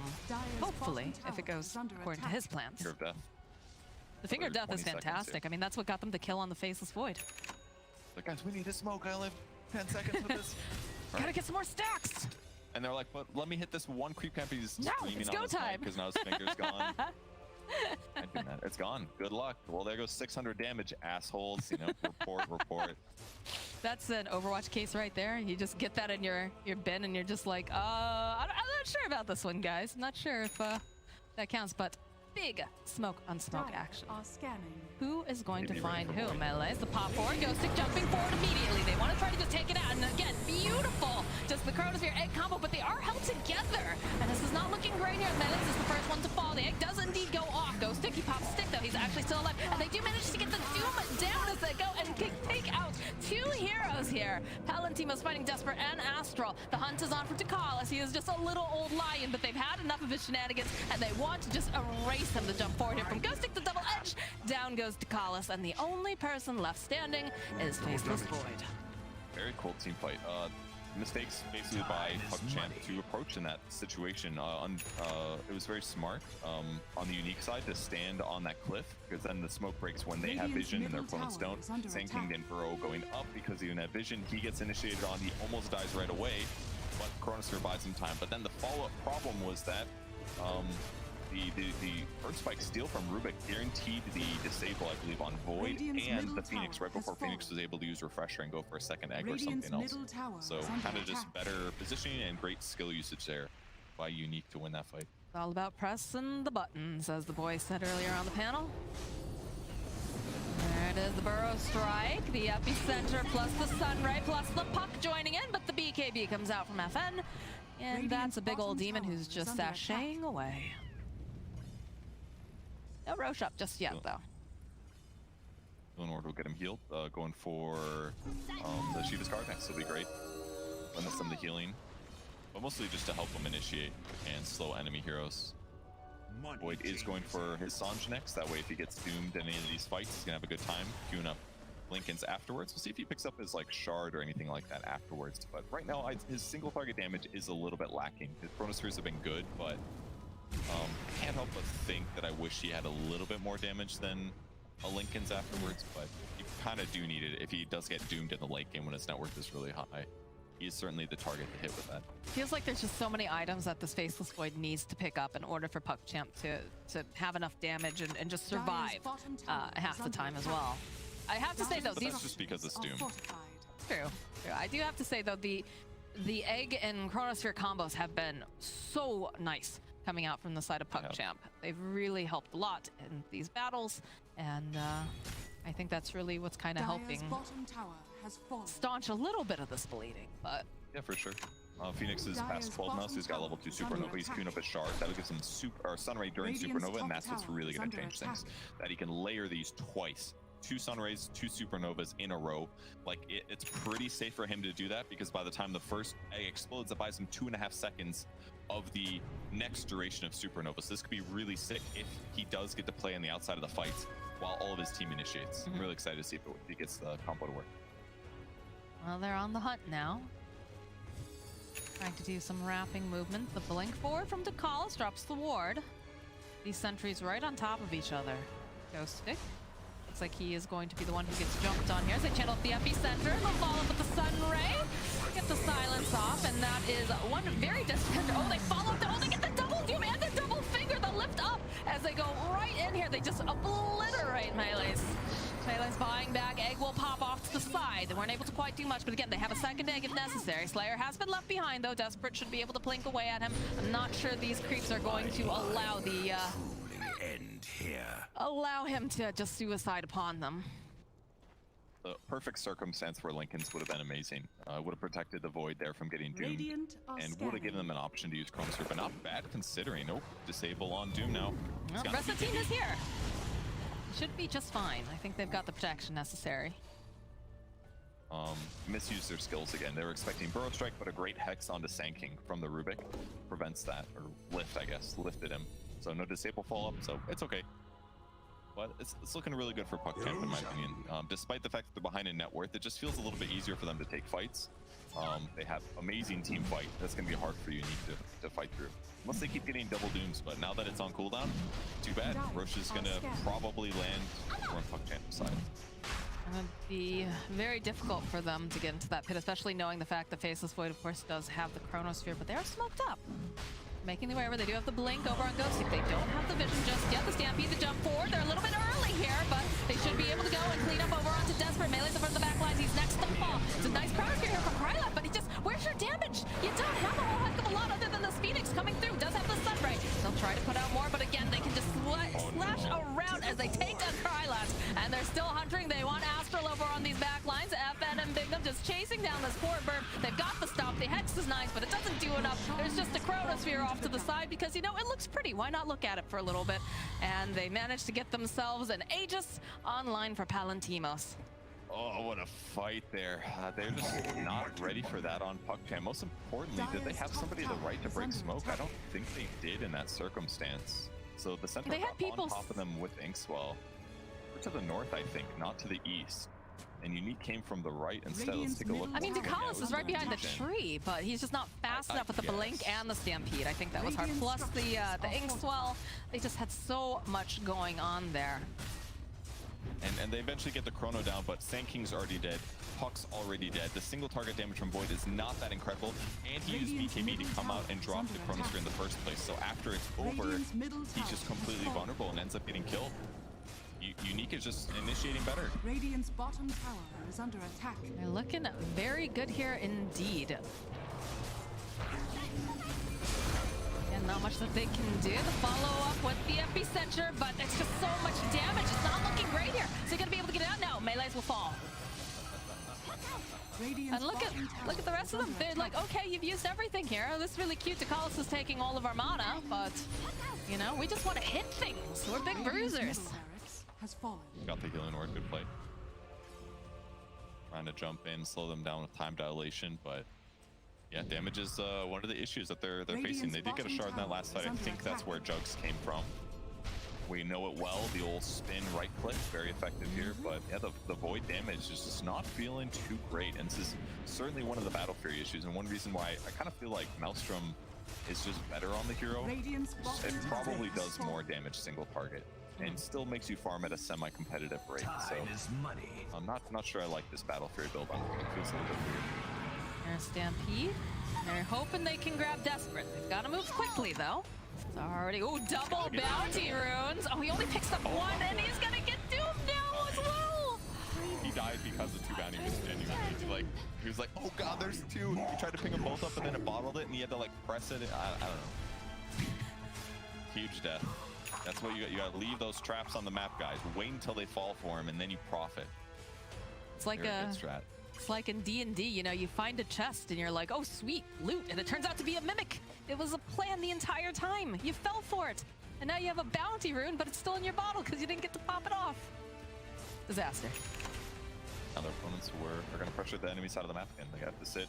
Loses them warding time, loses them chances to get kills. Palantimos just walking into your base. Stun. Forget about it. Oh no, alright, yeah, they'll commit to it. But immediately they'll lift right back up again. That's a dead melees. It's gonna be the buyback now from Desperate. Trying to slow over onto the back lines. You get a nice Dream Coil off to the side, but they'll try to go and try to just slow down Krlt, who does manage to go for a Chronosphere, but he's all hooked up with his other teammate here. And again, they'll go. Can they get any more damage down? The slash coming out over here onto the Faceless Void. It's too much. Down goes Krlt. They'll turn their attention to Dukalis. Astral will go dropped. Well played. And They finally got to do the combo, but it just was not enough. Too far behind at this point. Faces voids damage, not feeling good enough. Unique, man, good team. yeah, they're looking really good. I mean, they had some really nice combos, like you said, but the whole problem came down to just this faceless void. He gets these chronos off.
like I'm floating through the air.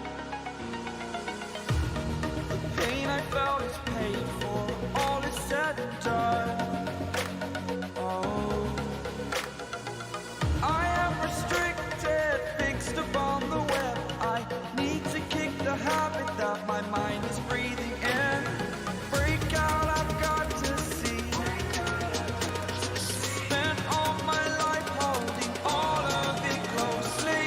I played it innocent, a feel of discontent.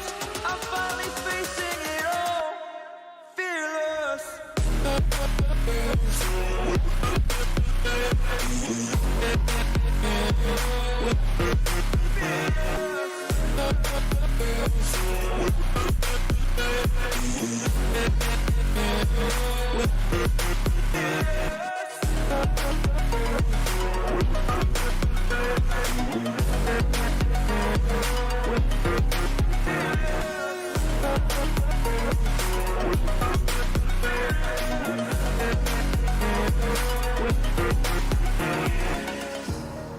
Burning the bridge that keeps us. I'm here and I'm feeling fearless. Exaggerated, that's what you assume. The story's over now, I must conclude. I am conflicted, watching where I step still, hanging in the balance. Not the life I want to live, I want to take it all. Standing tall, fear outweighed the person you are. Oh, break out, I've got to see. Spent all my life holding all of it closely. I played it innocent, a feel of discontent. I'm finally facing it all, fearless. Fearless.